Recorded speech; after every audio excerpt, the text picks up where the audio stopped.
ಪ್ರಧಾನ. ಅದರಲ್ಲಿ 8 ದಿಕ್ಕುಗಳು ನನ್ನಲ್ಲಿಯೇ ಇರುವಂತದ್ದು, ಅಂದ್ರೆ ನನ್ನಲ್ಲಿ ಸಹಜವಾದ ಸಿದ್ಧಿಗಳು. ಉಳಿದ 10 ತತ್ವಮೋತ್ಕರ್ಷವಾದಂತಹ ವ್ಯಕ್ತಿಗಳಲ್ಲಿ ಕಂಡು ಬರುತ್ತೆ ಅಂತ ಹೇಳಿ ಅದರಲ್ಲಿ 10ರ ಇದರಲ್ಲಿ ಹೇಳುವಾಗ ಅದರಲ್ಲಿ ಪರಕಾಯ ಪ್ರವೇಶದ ಬಗ್ಗೆ ಹೇಳುತ್ತೆ. ಹೊತ್ತೇನಾ? ಹೌದು ಮೇಡಮ್. ಇಲ್ಲ, ಇದು ಹದಿನೆಂಟನೇ ಶ್ಲೋಕದಿಂದ ಶುರು ಆಯ್ತು. ಅದೇನೆ ಕಡೂರ್ಮಿಗಳ ವಿಷಯ ಬಂತು. ಶ್ವೇತ ದ್ವೀಪಕ್ಕೆ ಅಧಿಪತಿ ಅಂದ್ರೆ ಸತ್ವಗುಣದ ದ್ವೀಪ ಅಂತ. ದ್ವೀಪ ಅಂದ್ರೆ ಕೇವಲ ಸತ್ವ ಮಾತ್ರ ಇರುವಂತದ್ದು ವೈಕುಂಠ ಅಂತ ಸಗುಣ ನಿಮಿಷದಲ್ಲಿ ತಗೋಬಹುದು. ಅಂತಹ ದ್ವೀಪಕ್ಕೆ ಅಧಿಪತಿಯಾದ ಶುದ್ಧ, ಕೇವಲ ಶುದ್ಧ, ಇವತ್ತಿನ ಹೇಳ್ತೀನಿ, ಕೇವಲ ಶುದ್ಧ ತತ್ವಾತ್ಮಕನಾದ ಧರ್ಮ ಸ್ವರೂಪನೇ ಆದಂತಹ ನನ್ನಲ್ಲಿ ಮನಸ್ಸನ್ನ ನೆಲೆಗೊಳಿಸಿದಂತಹ ವ್ಯಕ್ತಿ ಕಡೋರ್ಮೆಗಳಿಂದ ರಹಿತವಾದಂತಹ, ಅಂದ್ರೆ ಯಾವ ತೊಂದರೆಯೂ ಅವನ ದೇಹಕ್ಕೆ ಆಗದೆ ಇರುವಂತಹ ಸಿದ್ಧಿಯನ್ನ ಅವನು ಪಡೆದುಕೊಂಡು ಬಿಡುತ್ತಾನೆ. ಅವನಿಗೆ ಹಸಿವು, ಬಾಯಾರಿಕೆ ಇತ್ಯಾದಿ ಯಾವ ತೊಂದರೆಗಳೂ ಇರೋದಿಲ್ಲ.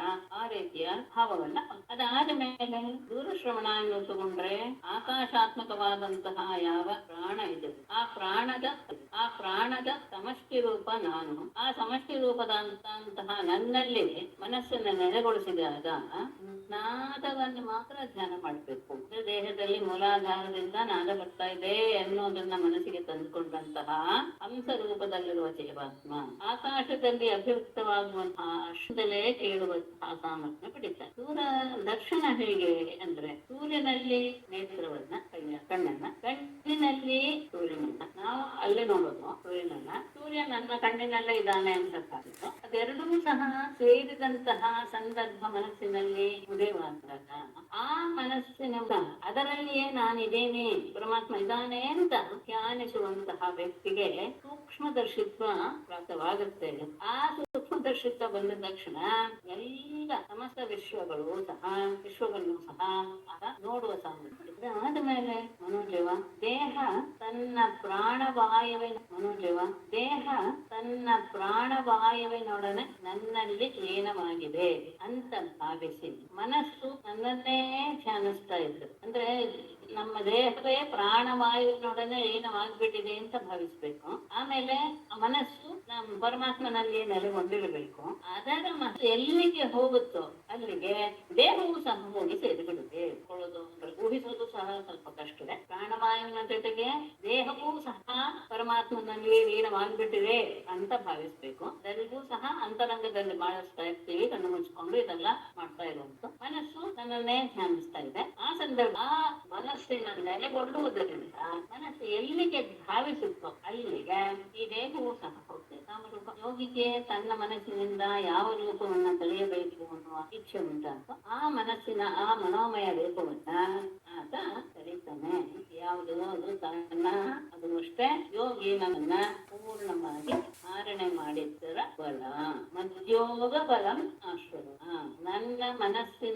ನನ್ನನ್ನ ಪೂರ್ತಿಯಾಗಿ ಮನಸ್ಸಿನಲ್ಲಿ ನೆಲೆಗೊಳಿಸಿಕೊಂಡು ಅದನ್ನ ಧಾರಣೆ ಮಾಡಿದ ಆ ಶಕ್ತಿಯ ಪ್ರಭಾವವೇ ಮನಸ್ಸಿನಲ್ಲಿ ಉಂಟಾದ ರೂಪವನ್ನ ಆತ ಪಡೆಯೋದಕ್ಕೆ ಯಾವ ದೇಹವನ್ನ ಪ್ರವೇಶ ಮಾಡಬೇಕು ಅಂತ ಯೋಗಿ ಬಯಸ್ತಾನೋ ಆ ದೇಹದಲ್ಲಿ ಇದ್ದೀನಿ ಅಂತ ಮೊದಲು ಆತ ಭಾವಿಸ್ಬೇಕು. ಅದಾದ ಮೇಲೆ ಆತ ತನ್ನ ಮೊದಲಿನ ದೇಹವನ್ನ ಬಿಟ್ಟು ಪ್ರಾಣ, ಆ ಪ್ರಧಾನ ಲಿಂಗ ಶರೀರ ಇದೇ ಉಪಾಧಿಯಾಗಿ ಇದ್ದು ಅದು ಹೊರಗಿನ ವಾಯುವಿನಲ್ಲಿ ಬಾಹ್ಯವಾಯುವಿನಲ್ಲಿ ಕೂಡಿಕೊಂಡು ದುಂಬೆ ಒಂದರಿಂದ ಇನ್ನೊಂದು ಕಡೆ ಹೋಗುತ್ತೋ ಹಾಗೆ ಈತ ಇನ್ನೊಂದು ಶರೀರಕ್ಕೆ ಹೋಗಿ ಸೇರ್ಕೊಳ್ತಾನೆ.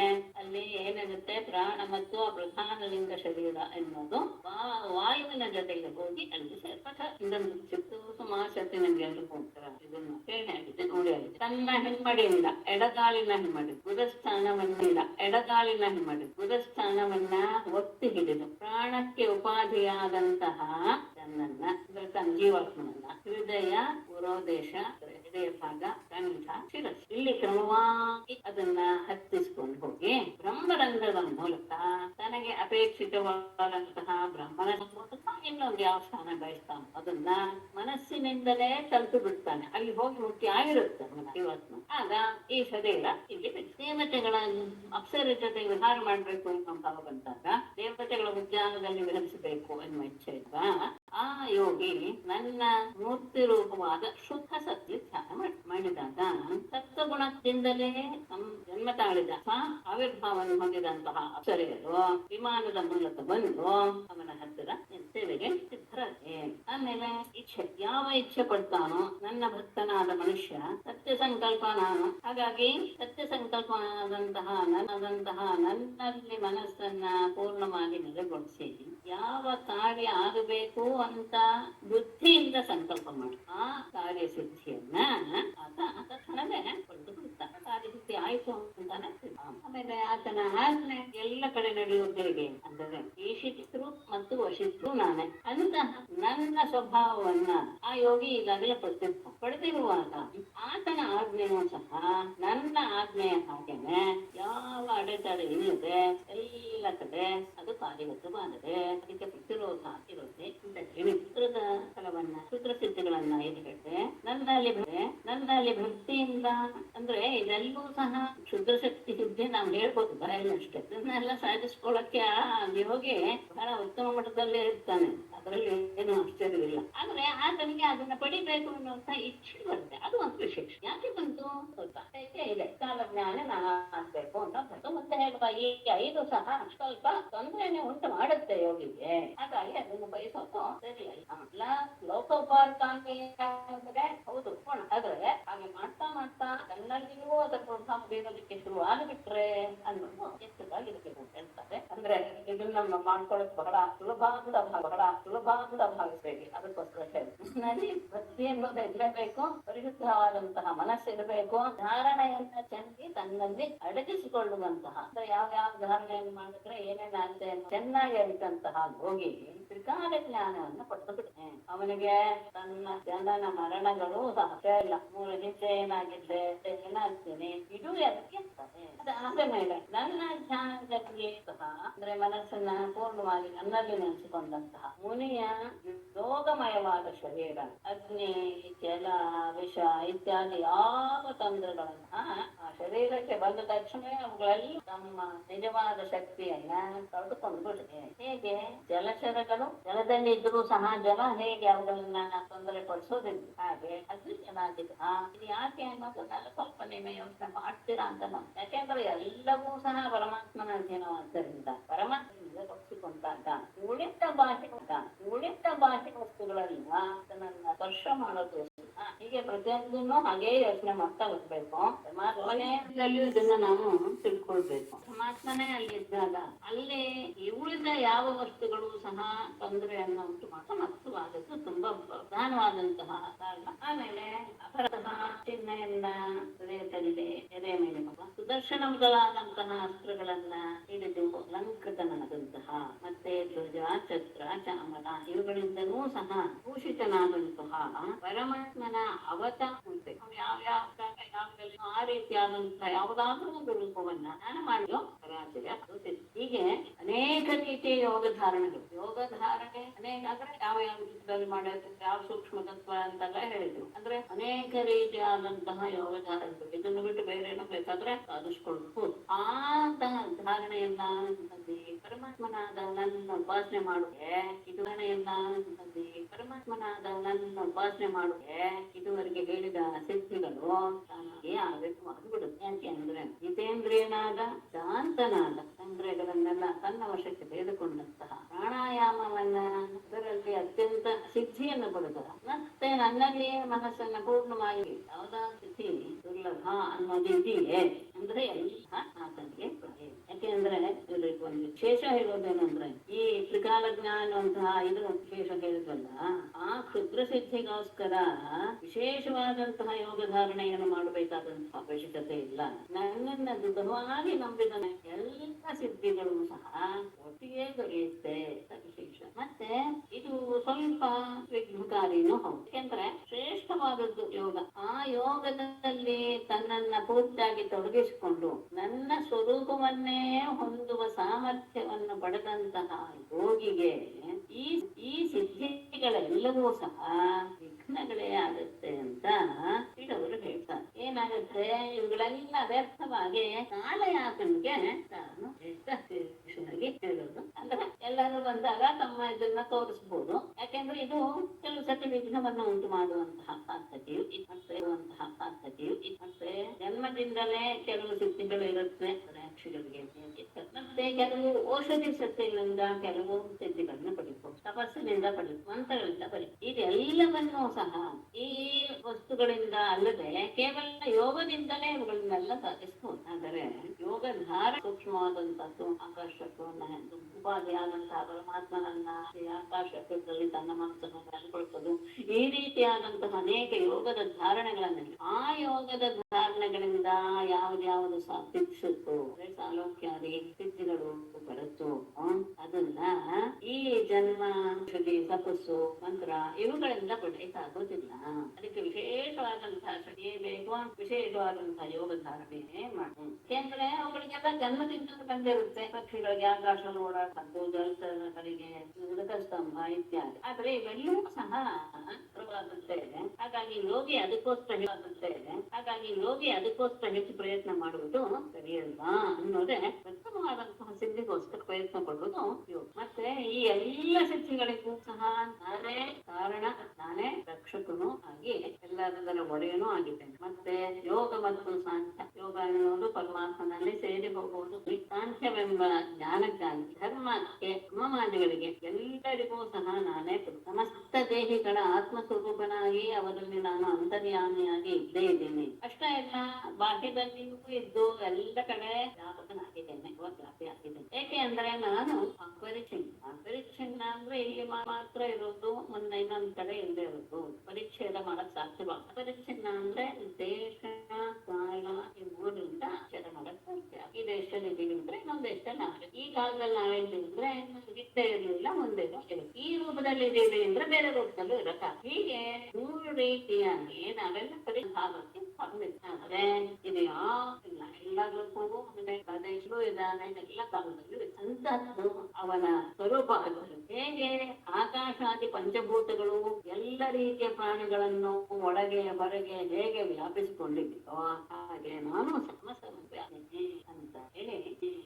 ಹೇಳಿ ಸಿದ್ಧಿಯ ಬಗ್ಗೆ ವಿಶೇಷ.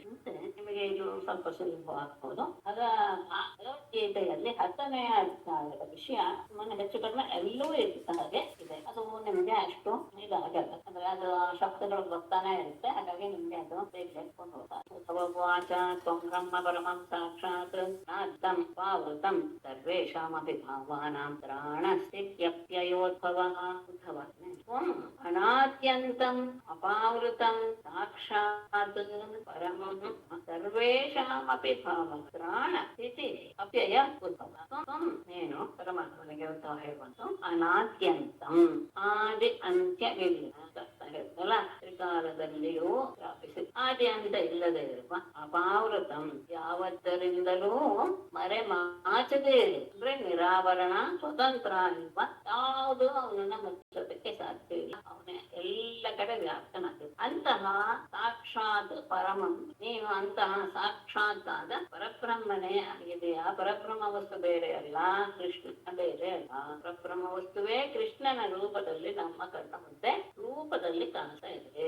ಅಷ್ಟೇ ಅಲ್ಲ, ಸರ್ವೇಶಾಮದೇ ಭಾವ ಅಂದ್ರೆ ಪದಾರ್ಥಗಳು ಅಂತ. ಯಾವ್ದು ನಮ್ಮ ಅನುಭವಕ್ಕೆ ಬರುತ್ತೋ ಅದೆಲ್ಲೂ ಸಹ ಪದಾರ್ಥಗಳು. ಎಲ್ಲ ರೀತಿಯ ಭಾವ ವಸ್ತುಗಳ ಪ್ರಾಣ ರಕ್ಷಣೆ, ಸ್ಥಿತಿ ಪಾಲನೆ ಮತ್ತು ಅವ್ಯಯ ಲಯ, ಈ ಎಲ್ಲದಕ್ಕೂ ಸಹ ಅದರ ಇವುಗಳಿಗೆಲ್ಲ ಹುಟ್ಟುವಿಕೆಗೆ ನೀನೇ ಎಲ್ಲ ಜೀವಿಗಳನ್ನ ರಕ್ಷಣೆ ಮಾಡೋದು, ಅವರ ಸ್ಥಿತಿಯನ್ನ ಅದೇ ರೀತಿಯಾಗಿ ಮುಂದೆ ತೆಗೆದುಕೊಂಡು ಹೋಗೋದು, ನಾಶ ಮಾಡೋದು, ಇದೆಲ್ಲದಕ್ಕೂ ಸಹ ನೀನೇ ಉಚ್ಚಾವಚೇಷು ಭೂತೇಷು ದುರ್ಜ್ಞೇಯಂ ಅಕೃತಾತ್ಮಭಿಃ ವಾಸತೆ ತ್ವಾಂ ಭಗವನ್ ಯಾಥಾ ತಥೇನ ಬ್ರಾಹ್ಮಣಂ. ನಿನ್ನನ್ನ ಯೋಗ್ಯ ರೀತಿಯಲ್ಲಿ ಆರಾಧನೆ ಮಾಡೋದಕ್ಕೆ ಸಾಮರ್ಥ್ಯ ಇರುವವರು ವೇದವನ್ನ ಅರಿತಂತಹ ಬ್ರಾಹ್ಮಣರು. ಭಗವನ್ ಉಚ್ಚಾವಚೇಷು ಭೂತೇಷು ಅಕೃತಾತ್ಮಭಿಃ ದುರ್ಜ್ಞೇಯಂ ತ್ವಾಂ ಯಾಥಾ ತಥೇನ ಬ್ರಾಹ್ಮಣ ಅಸತೆ. ನೀನು ಎಲ್ಲದಕ್ಕೂ ಕಾರಣ, ಅವರ ಸೃಷ್ಟಿ ಎಲ್ಲದಕ್ಕೂ ನೀನೇ ಕಾರಣ. ಆದ್ರೆ ಈ ವಿಷಯವನ್ನ ಭಗವನ್ ಪರಮಾತ್ಮನೇ ಉಚಾವಚೇಷು ಮೇಲ್ಮಟ್ಟದ ಕೆಳಮಟ್ಟದ ಭೂತೇಷು ಪ್ರಾಣಿಗಳಿಗೆ ಉತ್ತಮವಾದದ್ದು ಅಂತ ಹೊರತು ಈ ರೀತಿಯಾದಂತಹ ಜೀವಿಗಳಲ್ಲಿ ಅಕೃತಾತ್ಮಕನೇ ನೀನು ಎಲ್ಲದರಲ್ಲಿಯೂ ವ್ಯಾಪಿಸಿದೆಯಾ, ಹೌದು. ಆದರೆ ಸಂಸ್ಕೃತವಲ್ಲದ ಸಂಸ್ಕಾರಗೊಳ್ಳದೇ ಇರುವಂತಹ ಬುದ್ಧಿಯುಳ್ಳಂತಹ ವ್ಯಕ್ತಿಗಳಿಗೆ ದುರ್ಜ್ಞೇಯಂ ತಿಳಿಯಲು ಅಸಾಧ್ಯನಾದಂತಹ ತ್ವಾಂ ನಿನ್ನನ್ನ ಯಾಥಾತಥ್ಯೇನ ನೀನು ಆ ವಸ್ತುಗಳಲ್ಲಿ ಯಾವ ರೂಪದಲ್ಲಿ ಯಥಾರ್ಥವಾಗಿ ಇದೆಯಾ ಎನ್ನುವಂತಹ ವಿಷಯವನ್ನ ಬ್ರಾಹ್ಮಣ ವೇದದ ಅರ್ಥವನ್ನ ಚೆನ್ನಾಗಿ ಬಲ್ಲಂತಹ ಬ್ರಾಹ್ಮಣರು ಮಾತ್ರ ಉಪಾಸೆ ಅದನ್ನ ತಿಳಿದು ಯೋಗ್ಯ ರೀತಿಯಲ್ಲಿ ನಿನ್ನನ್ನ ಉಪಾಸನೆ ಮಾಡಿ. ನೀನು ಎಲ್ಲಾದ್ರಲ್ಲೂ ನೀನೇ ಹೇಳಿದ್ಯಾ, ಎಲ್ಲ ಇದನ್ನು ನಿನಗೆ ಆಯ್ತು, ನಾನು ಎಲ್ಲರ ಆತ್ಮ ಅಂತರ್ಯಾಮಿ ಆಗಿದ್ದೀನಿ, ಹೊರಗಡೆನೂ ಇದ್ದೀನಿ, ಜ್ಞಾಪಕವಾಗಿದ್ದೀನಿ ಅಂತ ಹೌದೆಲ್ಲ ಹೇಳಿದ್ರು ಸಹ ಆ ತಿಳುವಳಿಕೆ ಬರೋದಕ್ಕೂ ಸಹ ಒಂದು ಸಂಸ್ಕಾರದ ಅವಶ್ಯಕತೆ ಇದೆ ಮನುಷ್ಯನಿಗೆ. ಹೇಳಿದ ತಕ್ಷಣ ನಾವು ಹೌದು ಹೌದು ಅಂತೇವೆ ಹೊರತು ಅದನ್ನ ಮನಸ್ಸಿಗೆ ತಂದುಕೊಂಡು ಹೌದಾ ಹೇಗೆ ಅನ್ನುವ ವಿಚಾರವನ್ನ ನಾವು ಮಾಡಕ್ಕೆ ಶುರು ಮಾಡಿದಾಗ ಅದರ ನಿಜ ಅರ್ಥ ನಮಗೆ ಅರಿವಾಗುತ್ತೆ. ಆ ವಿಚಾರ ಮಾಡೋದಕ್ಕೂ ಒಂದು ಮನಸ್ಸು ಸಂಸ್ಕೃತವಾಗಿರ್ಬೇಕು, ಕಾರದಿಂದ ಕೂಡಿರ್ಬೇಕು. ಅಂದ್ರೆ ಅನೇಕ ರೀತಿಯ ವಿಚಾರಗಳ ಮನಸ್ಸಿನಲ್ಲಿ ಎಳೆದುಕೊಂಡು ಬಂದು ಅದರ ಬಗ್ಗೆ ಮನನ ಮಾಡ್ತಾ ಇದ್ದಾಗ ಮಾತ್ರ ಈ ಥರದ ವಿಚಾರ ಹೇಳಿದ ತಕ್ಷಣ ಬುದ್ಧಿ ಅಲ್ಲ, ಆದ್ರೆ ಹೌದು ಅನುಭವಕ್ಕೆ ಅನ್ಬೋದು. ಹಾಗಾಗಿ ಸಂಸ್ಕಾರ ರಹಿತರಾದಂತಹ ಬುದ್ಧಿಯ ಉಳ್ಳ ಜನರಿಗೆ ಇದು ಅಜ್ಞೇಯ, ಅಂದ್ರೆ ತಿಳಿಯಕ್ ಸಾಧ್ಯವೇ ಇಲ್ಲ. ಯಾರೋ ನೀನ್ ಎಲ್ಲ ಕಡೆ ಇರುವಂತಹ ನಿನ್ನನ್ನು. ಆದರೆ ಅದನ್ನ ವೇದಾರ್ಥವನ್ನ ಚೆನ್ನಾಗಿ ಬಲ್ಲಂತಹ ಬ್ರಾಹ್ಮಣರು ಸರಿಯಾದ ರೀತಿಯಲ್ಲಿ ಅಂದ್ರೆ ಯಾವ್ಯಾವ ವಸ್ತುವಿನಲ್ಲಿ ನೀನು ಯಾವ್ಯಾವ ರೂಪದಲ್ಲಿ ಇದೆಯಾ ಅನ್ನೋದನ್ನ ಚೆನ್ನಾಗಿ ಅರ್ಥ ಮಾಡು, ಹಾಗೆಯೇ ನಿನ್ನನ್ನ ಮಾಡ್ತಾನೆ. ಹಾಗೆ ಆದಾಗ ನೀನು ಯಾವ ಯಾವ ವಸ್ತುಗಳಲ್ಲಿ ಯಾವ ಯಾವ ರೂಪದಲ್ಲಿ ಇದೆಯಾ, ಹೇಗೆ ಅವರು ನಿನ್ನನ್ನು ಆರಾಧನೆ ಮಾಡ್ತಾರೆ ಅದನ್ನ ಯೇಷು ಚ ಭಾವೇಶು ಭಕ್ತ್ಯಾ ತ್ವಾಂ ಪರಮಶ್ರಯಃ ಉಪಾಸೀನಾಃ ಪ್ರಪದ್ಯಂತೆ ಸಂಸಜ್ಜಂ ತದ್ವದಸ್ವಮೇ. ಪರಮಶ್ರಯಃ ಯೇಷು ಚ ಭಾವೇಶು ತ್ವಾಂ ಭಕ್ತ್ಯಾ ಉಪಾಸೀನಾಃ ಸಂಸಿದ್ಧಿಂ ಪ್ರಪದ್ಯಂತೆ ತತ್ ಮೇ ವದ. ಪರಮಶ್ರಯಃ ವೇದಾರ್ಥವನ್ನು ಚೆನ್ನಾಗಿ ಎತ್ತಂತಹ ಋಷಿಮುನಿಗಳು ಋಷಿಗತೋ ಅಂದ್ರೆ ಆ ಅಂತವನ್ನ ತಿಳಿಯಬೇಕಾದಂತಹ ವಿಷಯದ ಅಂತ್ಯವನ್ನ ತಲುಪಿರುವಂತವರು ಋಷಿಗಳು. ಸಾಕ್ಷಾತ್ ಕೃತಧರ್ಮಾಣಃ ಋಷಯೋ ಬಹು ಅಂತ ಹೇಳಿದ್ರೆ ಋಷಿಗಳ ಬಗ್ಗೆ ಲಕ್ಷಣ.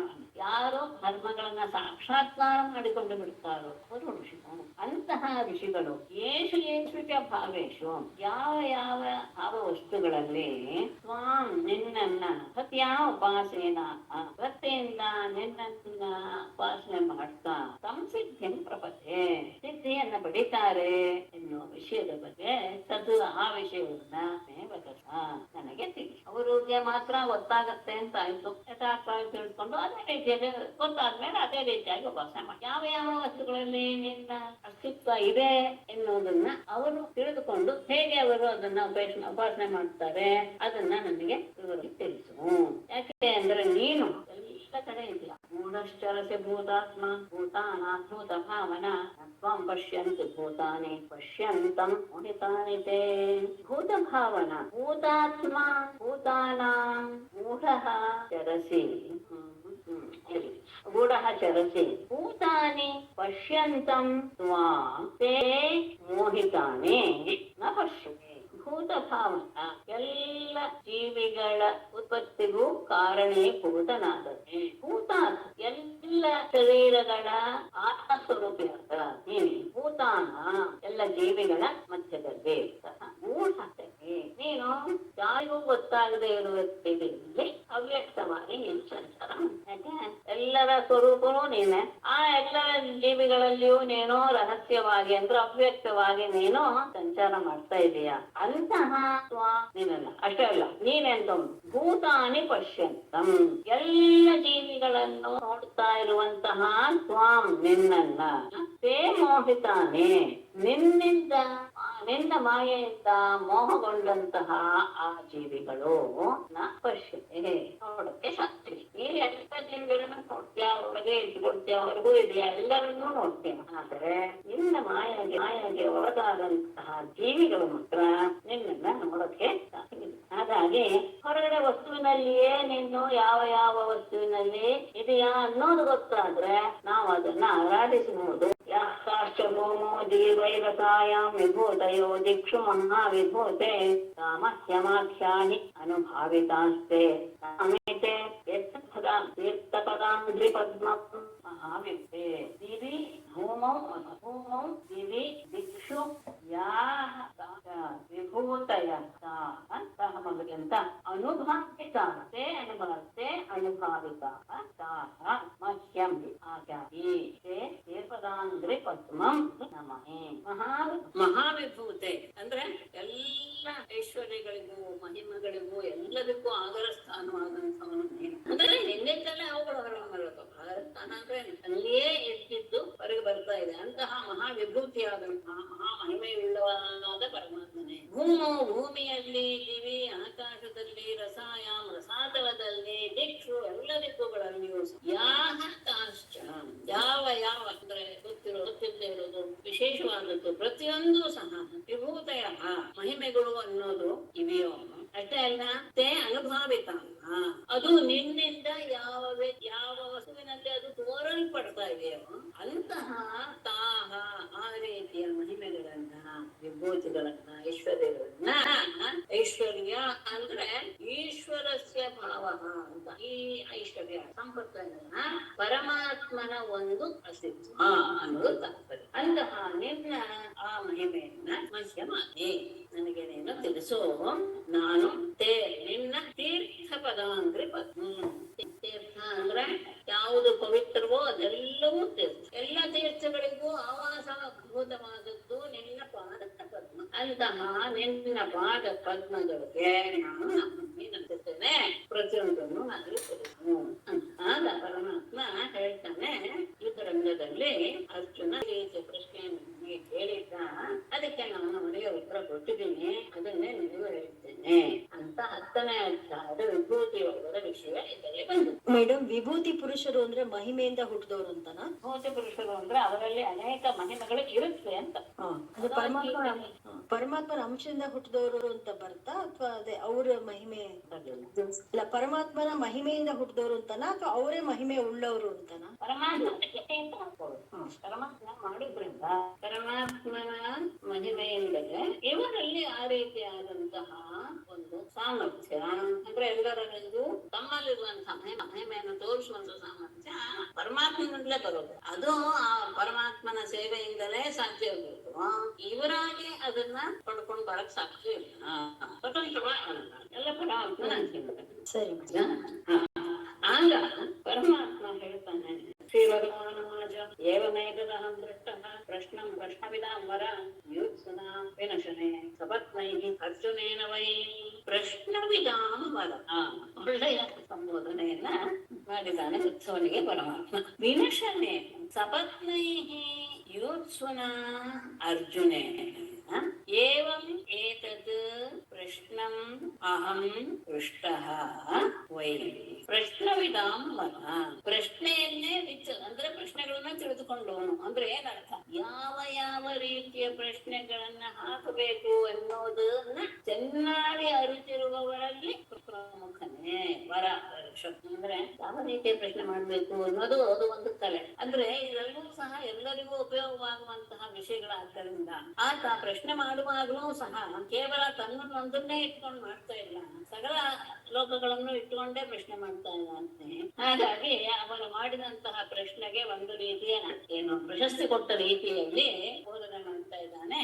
ಪ್ರಶ್ನೆಯನ್ನ ಯಾವ ಪ್ರಶ್ನೆಯನ್ನು ಹಾಕಬೇಕು ಅನ್ನೋದು ನಿನಗೆ ಚೆನ್ನಾಗಿ ಗೊತ್ತೇ. ಅಂತಹ ಉದ್ಧವನೇ ವಿನಶನ ಅಂದ್ರೆ ಕುರುಕ್ಷೇತ್ರಕ್ಕೆ ಹೆಸರು. ಯಾಕೆ ಅಂದ್ರೆ ಎಲ್ಲ ರೀತಿಯ ವಿನಾಶವು ಅಲ್ಲಿ ಆಗಿ ಹೋಯಿತು. ಹಾಗಾಗಿ ವಿನಶನ ಎನ್ನುವ ಹೆಸರು ಕುರುಕ್ಷೇತ್ರಕ್ಕೆ ಬಂದಿದೆ. ಕುರುಕ್ಷೇತ್ರದಲ್ಲಿ ಸಪತ್ನೇನೆ ಶತ್ರುಗಳೊಡನೆ ಯುದ್ಧ ಮಾಡಬೇಕು ಎನ್ನುವಂತಹ ಬಯಕೆಯಿಂದ ಅರ್ಜುನನಿಂದ ಅಂದ್ರೆ ರಂಗಭೂಮಿಯಲ್ಲಿ ಬಂದ. ಆಗ ಆ ಸಂದರ್ಭದಲ್ಲಿ ಏವಮೇತತ್, ನೀನು ಯಾವ ರೀತಿಯ ವಿಷಯಗಳನ್ನ ಪ್ರಶ್ನೆಗಳನ್ನ ಕೇಳಿದ್ಯೋ ಅದನ್ನ ಅಂತಹ ಪ್ರಶ್ನೆ ಅಹಂ ಪ್ರಶ್ನ. ಇಲ್ಲಿ ಸ್ವಲ್ಪ ವ್ಯಾಕರಣದ ಒಂದು ತೊಡಕು ನನಗೆ ಅನಿಸ್ತಾ ಇದೆ. ಅದು ನಾನು ಸ್ವಲ್ಪ ಯೋಚನೆ ಮಾಡಿ ತಿಳಿಸ್ತೀನಿ. ನಾನು ಮುಂದಿನ ಈ ಪ್ರಶ್ನೆಯನ್ನ ನನಗೆ ಅಹಂ ಪ್ರಶ್ನ ನನ್ನ ಕೇಳಷ್ಟೇ ವೈ ಅಂದ್ರೆ ಯುದ್ಧ ರಂಗದಲ್ಲಿ ಈ ರೀತಿಯಾದ ಶತ್ರುಗಳ ಜೊತೆ ಯುದ್ಧ ಮಾಡ್ತಾ ಇರುವಂತಹ ಸಂದರ್ಭದಲ್ಲಿ ಅರ್ಜುನ ನನ್ನನ್ನ ಈ ರೀತಿಯ ನೀನು ಯಾವ ರೀತಿಯ ಪ್ರಶ್ನೆಯನ್ನು ಕೇಳಿದ್ಯೋ ಅದೇ ರೀತಿಯ ಪ್ರಶ್ನೆಯನ್ನು ಕೇಳ. ಯಾವಾಗ ಕೇಳಿದ ಅದು ಅಂದ್ರೆ ಮೊದಲ ಯುದ್ಧನೇ ಮಾಡಲ್ಲ ಚಿತ್ತ ಜ್ಞಾತ್ವಾ ಜ್ಞಾತಿವಧಂ ಗರ್ಹ್ಯಂ ಅಧರ್ಮಂ ರಾಜ್ಯ ಹೇತುಕಂ ತಥೋ ನಿವೃತ್ತಃ ಹಂತಾಹಂ ಹತೋಯಮಿತಿ ಲೌಕಿಕಃ. ಎಷ್ಟು ಇದಾಗಿ ಸಂಕ್ಷೇಪವಾಗಿ ಸ್ವಲ್ಪ ವಿಷಯವನ್ನು ತಿಳಿಸ್ಬಿಡ್ತಾರೆ. ರಾಜ್ಯ ಹೇತುಕಂ ಜ್ಞಾತಿವಧಂ ಗರ್ಹ್ಯಂ ಅಧರ್ಮಂ ಜ್ಞಾತ್ವಾ ಅಹಂ ಹಂತ ಅಯಂ ಹತಃ ಇತಿ ಲೌಕಿಕಃ ತತಃ ನಿವೃತ್ತಃ ರಾಜ್ಯ ಹೇತುಕಂ. ರಾಜ್ಯಕ್ಕೋಸ್ಕರ ಅಂದ್ರೆ ಅವನ ಮನಸ್ಸಿನಲ್ಲಿ ಬಂದ ಭಾವ ಸರಿಯಾಗಿ ಹೇಳಿ. ಯಾಕೆ ಅಂದ್ರೆ ಅವನು ಹೀಗೆ ತಿಳ್ಕೊಂಡ್ಬಿಟ್ಟಿದ್ದ ಮಾಯೆಯಿಂದ ಎನ್ನುವ ವಿಷಯವನ್ನು ಸಹ ತಗೊಳ್ತಾರೆ. ರಾಜ್ಯದ ನಿಮಿತ್ತದಿಂದ ಜ್ಞಾತಿವಧಂ ಬಂಧುಗಳನ್ನ ಕೊಲ್ಲುವುದು ಗರ್ಹ್ಯಂ ನಿಂದಾತ್ಮಕವಾದದು, ಅಧರ್ಮಂ ಅದು ಅಧರ್ಮವೂ ಆಗಿದೆ ಅನ್ನೋದನ್ನ ಜ್ಞಾತ್ವ ತಿಳಿದುಕೊಂಡು ಏನ್ ಮಾಡ್ದವನು ಅಹಂ ಹಂತ ನಾನು ಕೊಲ್ತೇನೆ, ಅಯಂ ಹತ ಇವನು ಕೊಲ್ಲಲ್ಪಟ್ಟೆ, ನಾನು ಕೊಲ್ತೇನೆ ಇವನು ನಾಶವಾಗ್ತಾನೆ. ಈ ರೀತಿಯಾದಂತಹ ಲೌಕಿಕ ಪ್ರಾಕೃತ ಬುದ್ಧಿಯನ್ನ ಹೊಂದಿದವನಾಗಿ ಇದ್ದ. ಆಗ ಯುದ್ಧ ಮಾಡೋದಕ್ಕೆ ಅವನು ಹಿಂಜರಿದ. ಆಮೇಲೆ ತತಃ ನಿವೃತ್ತ ಆ ಯುದ್ಧ ಮಾಡೋದ್ರಿಂದ ಅವನು ವಿಮುಖನಾಗಿ ಬಿಟ್ಟ. ಇಲ್ಲ ನಾನು ಯುದ್ಧ ಮಾಡಲ್ಲ ಎನ್ನುವ ಭಾವನೆಯನ್ನ ಒಂದು ಬಿಟ್ಟು. ರಾಜ್ಯದಕ್ಕೋಸ್ಕರ ನಾನು ಬಂಧುಗಳನ್ನು ಕೊಲ್ಲೋದು ಬಹಳ ನಿಂದಾತ್ಮಕವಾದದ್ದು, ಅಧರ್ಮವೂ ಹೌದು ಎನ್ನುವ ಭಾವ ಅವನ ಮನಸ್ಸಿನಲ್ಲಿ ಮೂಡಿತು. ಯಾಕೆ ಹಾಗೆ ಮೂಡ್ತು ಅಂದ್ರೆ ನಾನು ಕೊಲ್ತಾ ಇದ್ದೇನೆ, ಇವನು ನನ್ನಿಂದ ಕೊಲ್ಲಿಸ್ಕೊಳ್ತಾನೆ ಅಂದ್ರೆ ಇವನು ನನ್ನಿಂದ ನಾಶವಾಗ್ತಾನೆ ಎನ್ನುವ ಪ್ರಾಕೃತ ಬುದ್ಧಿಯಲ್ಲಿ ಹೊಂದಿದ ಯುದ್ಧದಿಂದ ಅವನು ವಿಮುಖನಾಗಿ ಬಿಟ್ಟ.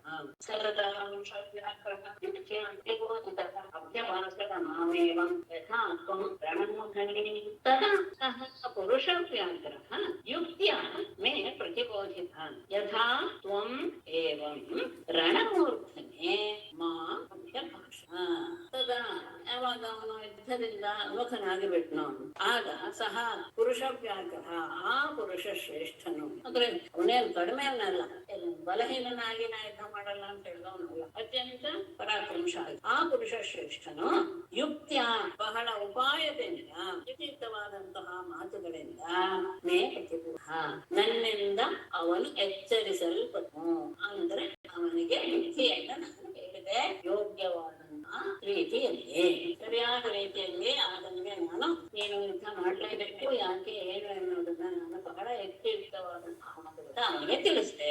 ತಿಳಿಸಿದ ಮೇಲೆ ಯಥಾತ್ವಂ ಹೇಗೆ ನೀನು ಈಗ ನನ್ನ ಈ ರೀತಿಯಾದಂತಹ ವಿಪತ್ತುಗಳ ಪ್ರಶ್ನೆ ಮಾಡಿದ್ಯೋ ಏವಂ ಅದೇ ರೀತಿಯಲ್ಲಿ ರಣಮೂರ್ಧನೆ ಆ ಸಂಗ್ರಾಮ ಭೂಮಿಯಲ್ಲಿ ನನ್ನನ್ನ ಅಭ್ಯಭಾಷ ಅವನು ಸಹ ಈ ಮಧ್ಯದಲ್ಲಿ ಅಂದ್ರೆ ನೀವು ಎಚ್ಚರಗೊಂಡು ಆಯ್ತು ನಾನು ಯುದ್ಧ ಮಾಡ್ತೇನೆ ಅಂತ ಒಪ್ಕೊಂಡ ಮೇಲೆ ಮತ್ತೆ ಬಂದಂತಹ ಪ್ರಶ್ನೆಗಳ ಮಧ್ಯದಲ್ಲಿ ಈ ರೀತಿಯ ನೀನು ಕೇಳಿದಂತಹ ಪ್ರಶ್ನೆಗಳನ್ನು ಆತ ನನ್ನನ್ನ ಯುದ್ಧರಂಗದಲ್ಲಿ ಅಹಮಾತ್ಮ ಉದ್ಧವಾಮೇಷಾಂ ಭೂತಾನಾಂ ಸರ್ವೇಶ್ವರಃ ಅಹಂ ಸರ್ವಾಣಿ ಭೂತಾನಿ ತೇಷಾಂ ಚಿತ್ತಿ ಉದ್ಭವ ಅಪ್ಯಯಃ. ಅದನ್ನೇ ನಾನೀಗ ನಿನಗೆ ಹೇಳ್ತೇನೆ ಅಂತ ಅನ್ಕೊಳ್ಳಿ. ಅದನ್ನು ಮುಂದುವರಿಸ್ತಾರೆ. ಉದ್ಭವ ಅಹಂ ಅಮೇಷಾಂ ಭೂತಾನಾಂ ಆತ್ಮ ಸುಹೃತ್ ಈಶ್ವರ ಸರ್ವಾಣಿ ಭೂತಾನಿ ತೇಷಾಂ ಸ್ಥಿತಿ ಉದ್ಭವ ಅಪ್ಯಯಃ ಅಹಂ. ಉದ್ಧವನೇ ಅಹಂ ನಾನು ಅಮೇಷಾಂ ಭೂತಾಂ ಈ ಎಲ್ಲ ರೀತಿಯ ಜೀವಿಗಳ ಆತ್ಮಸ್ವರೂಪನಾಗಿದ್ದೇನೆ. ಅಂದ್ರೆ ಎಲ್ಲವೂ ನಾನೇ, ನನ್ನನ್ನ ಬಿಟ್ಟು ಇನ್ನೊಂದು ವಸ್ತು ಇಲ್ಲವೇ ಇಲ್ಲ. ಆದರೂ ಸಹ ಮುಂದೆ ಹೇಳಿರುವಂತಹ ಆ ವಸ್ತು ಪ್ರಧಾನ ಅಂತ ಹೇಳಿರೋದು ಯಾಕೆ ಅಂದ್ರೆ ಭಕ್ತರ ಉಪಾಸನೆಗೋಸ್ಕರವೇ ಹೊರತು ಅವನು ಅಷ್ಟರಲ್ಲಿ ಮಾತ್ರ ಇದ್ದಾನೆ ಅನ್ನುವ ಭಾವ ಅಲ್ಲ. ಎಲ್ಲರಿಗೂ ಸಹ ಆ ಭಾವ ಮೇಲ್ಮಟ್ಟದ ಭಾವ ಬರಕ್ ಸಾಧ್ಯವಿಲ್ಲ.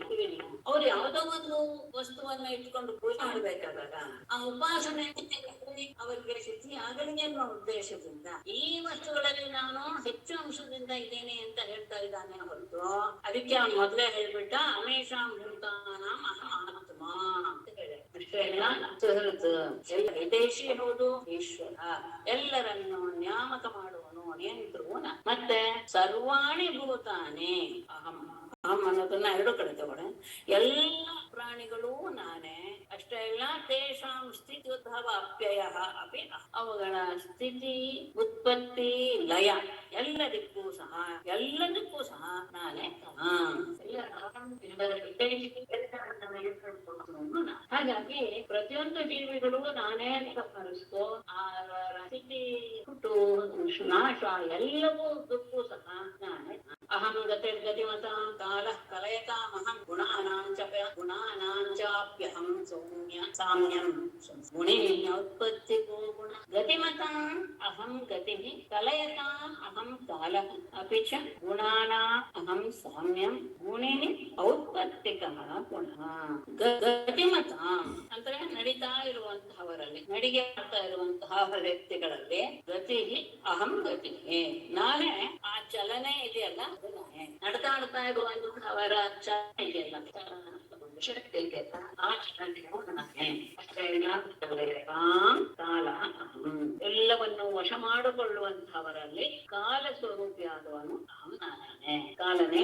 ಅಪಿಚ ಅಲ್ಲದೆ ಗುಣಾನ ಅಹಂ ಸಾಮ್ಯಂ, ಗುಣಗಳಲ್ಲೇ ಸಾಮ್ಯ ಅಂದ್ರೆ ಒಂದೇ ರೀತಿಯಲ್ಲಿ ಇರುವ ಗುಣಗಳು ಏರಿಳಿತ ಇಲ್ಲದೆ ಇದೆ ಅಂತ ಹೇಳಿದಾಗ ಅದು ಪ್ರಕೃತಿ ಅಂತ.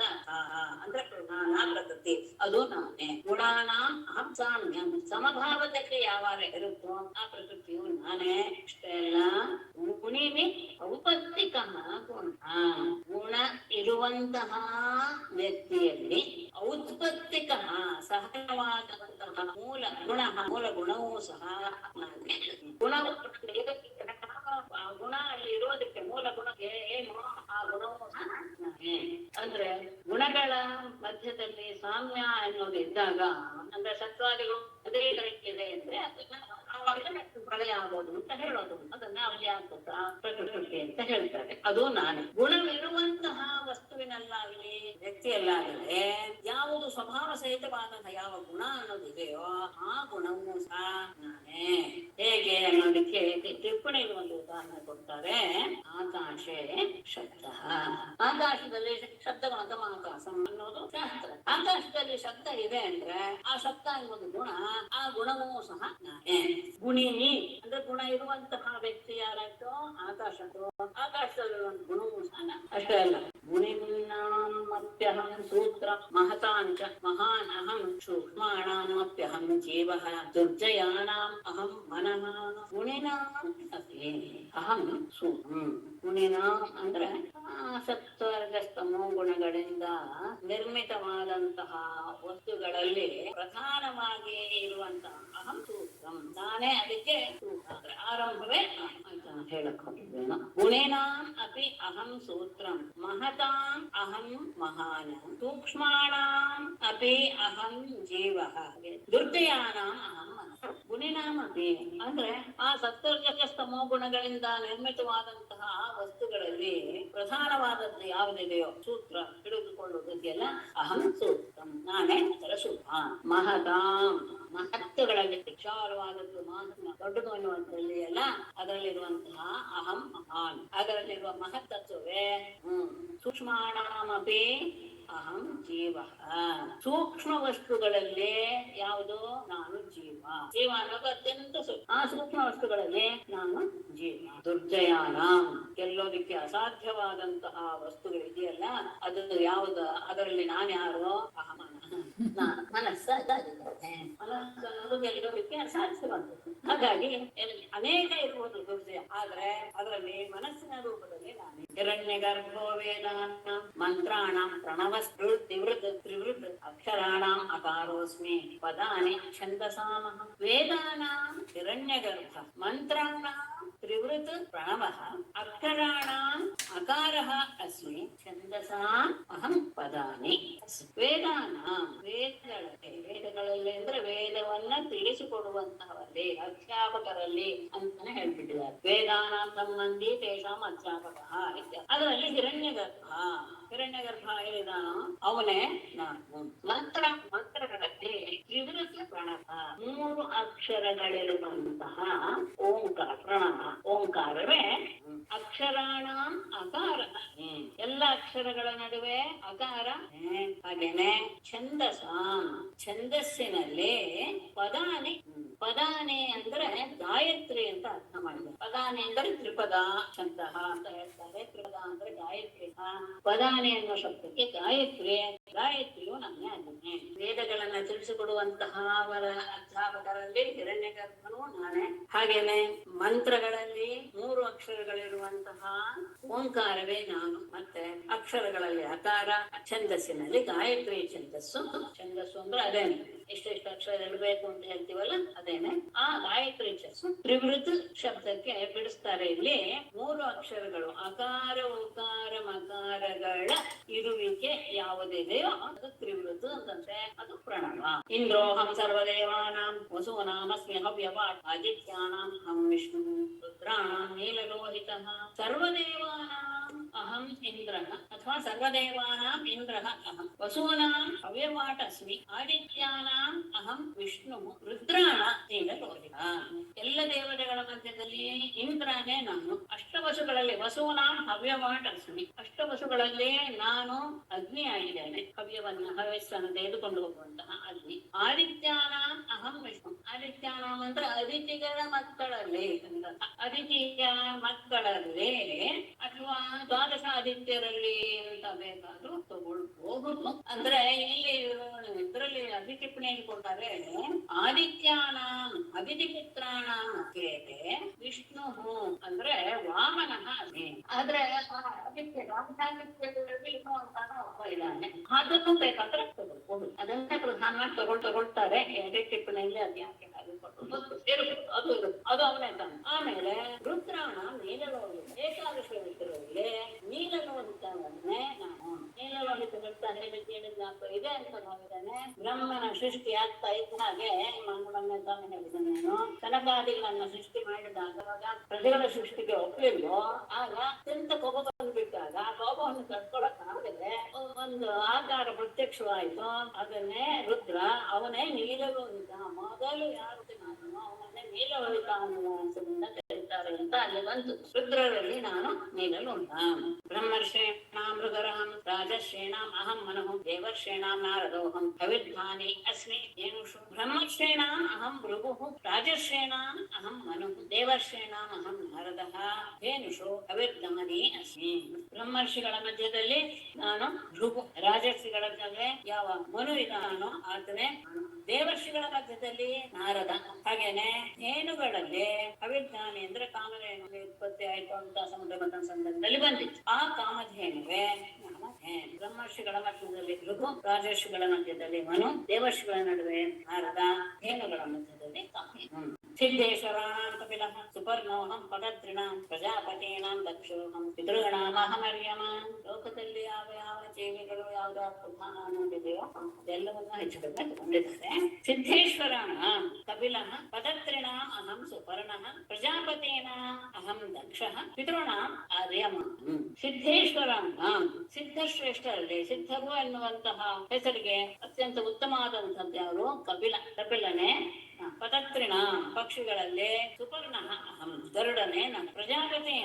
ಪ್ರಜಾಪತಿಗಳಲ್ಲಿ ಹಾಗೆ ಪಿತೃಗಳಲ್ಲಿ ಅರ್ಯಮನೆ ಬೇಗ ಬರುತ್ತೇನೆ. ಪ್ರಶ್ನೆ ಉತ್ತರ ಆಮೇಲೆ.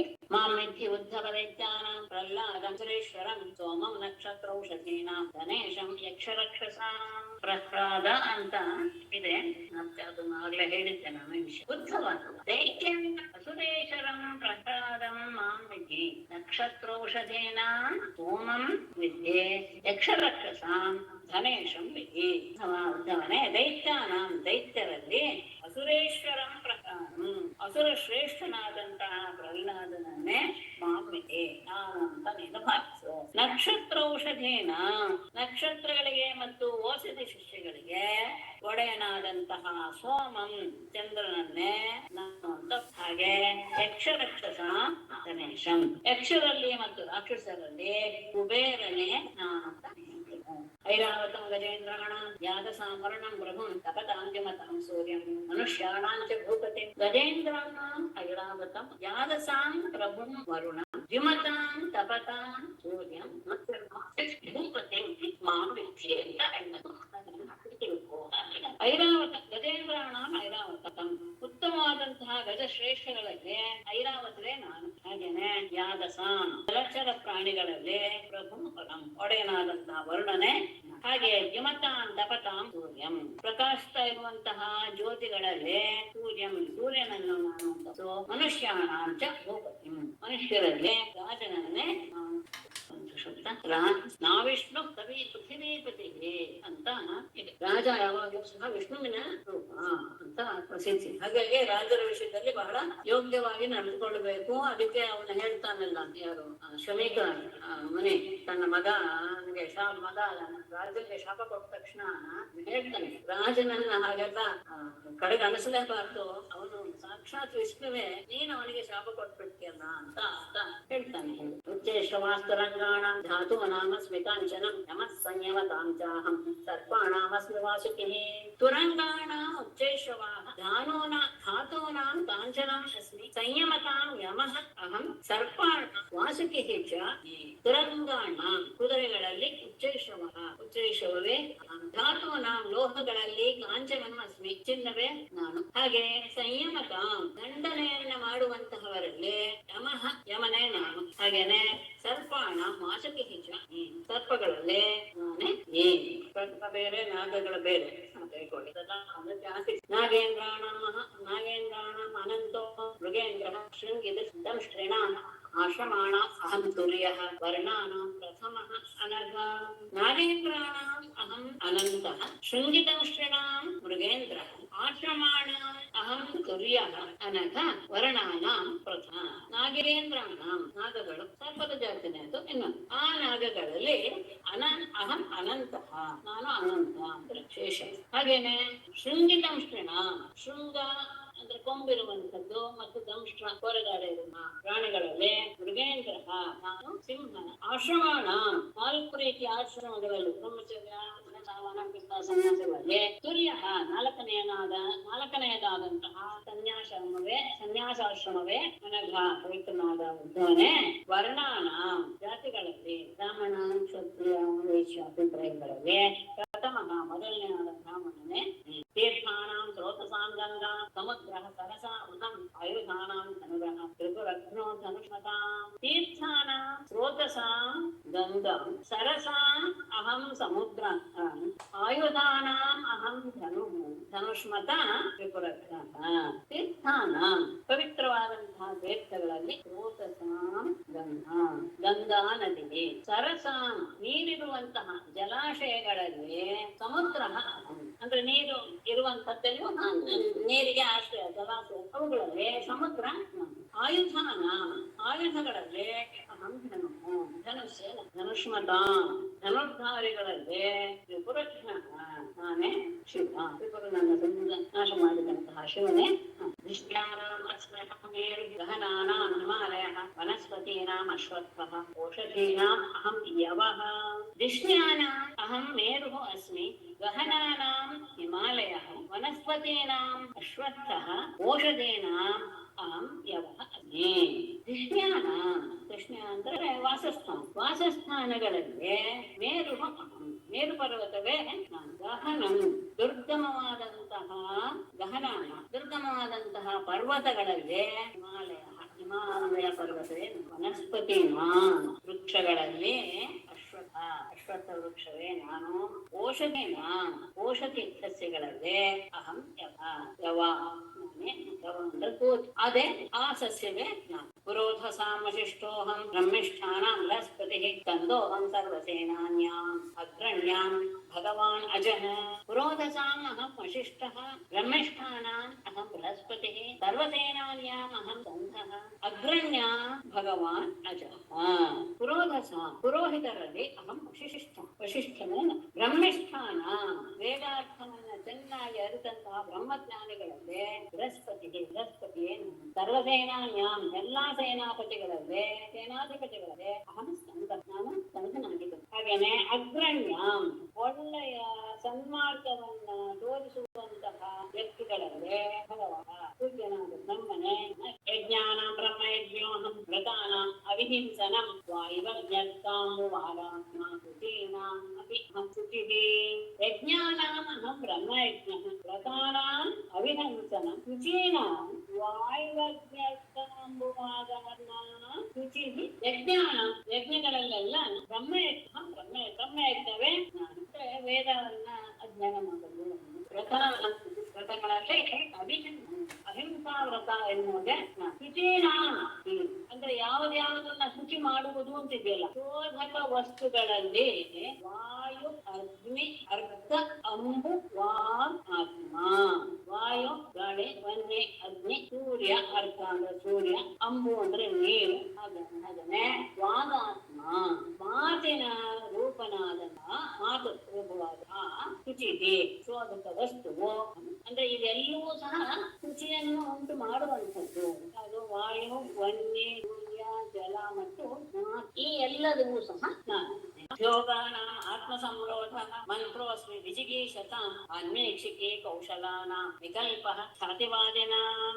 ಯೋಗಾನ ಆತ್ಮ ಸಂರೋಧ ವಿಜಿಗೀಷತಾಂ ಮಂತ್ರಃ ಅಸ್ಮಿ ಕೌಶಲಾನ ಅನ್ವೇಕ್ಷಿಕೆ ಖ್ಯಾತಿವಾದಿನಾಂ ವಿಕಲ್ಪ.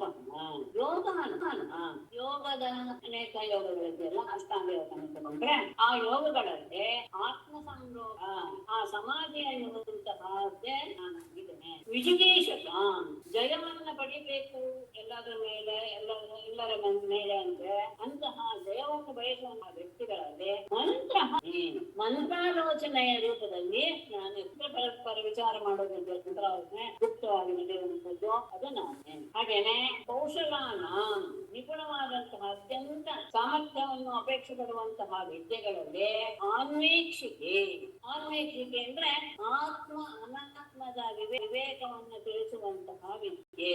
ಆ ಅನ್ವೇಕ್ಷಿಕೆ ವಿದ್ಯೆ ನಾನಾಗಿದ್ದೇನೆ. ಹಾಗೇನೆ ಖ್ಯಾತಿವಾದಿನ ಖ್ಯಾತಿ ಅಂದ್ರೆ ಪ್ರಕಟಪಡಿಸುವುದು. ಆ ಖ್ಯಾತಿಯನ್ನ ವಾದವಾಗಿ ಇಟ್ಕೊಳ್ತಾರೆ. ಏನು ಅಂದ್ರೆ 5 ರೀತಿಯ ಖ್ಯಾತಿಗಳಿದೆ.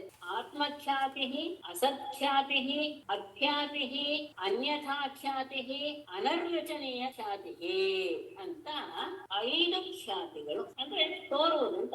ಅದರಲ್ಲಿ ಆ 5 ಖ್ಯಾತಿಗಳಲ್ಲಿ ವಿಕಲ್ಪವೇ ನಾನು ಏನು ಅನ್ನೋದರ ವಿವರಣೆ ಮುಂದಿನದಲ್ಲಿ ಕೊಡ್ತೇನೆ. ಈಗ ವಿಕಲ್ಪ ಅಷ್ಟು ಇಟ್ಕೊಳ್ಳುತ್ತೆ. ಶ್ರೀನಾಂತು ಶತರೂಪಾಹಂ ಪುಂಸಾಂ ಸಾಯಂ ಭೋ ಮನಃ ನಾರಾಯಣೋ ಮುನೀನಾಂಚ ಶತರೂಪ ಪುಂಸಾಂ ಸ್ವಯಂ ಭೋಹ ಮನಃ ಮುನೀನಾಂ ನಾರಾಯಣಃ ಬ್ರಹ್ಮಚಾರಿಣಾಂ ಕುಮಾರಃ. ಸ್ತ್ರೀಯರ ಮಧ್ಯದಲ್ಲಿ ನಾನು ಶತರೂಪ.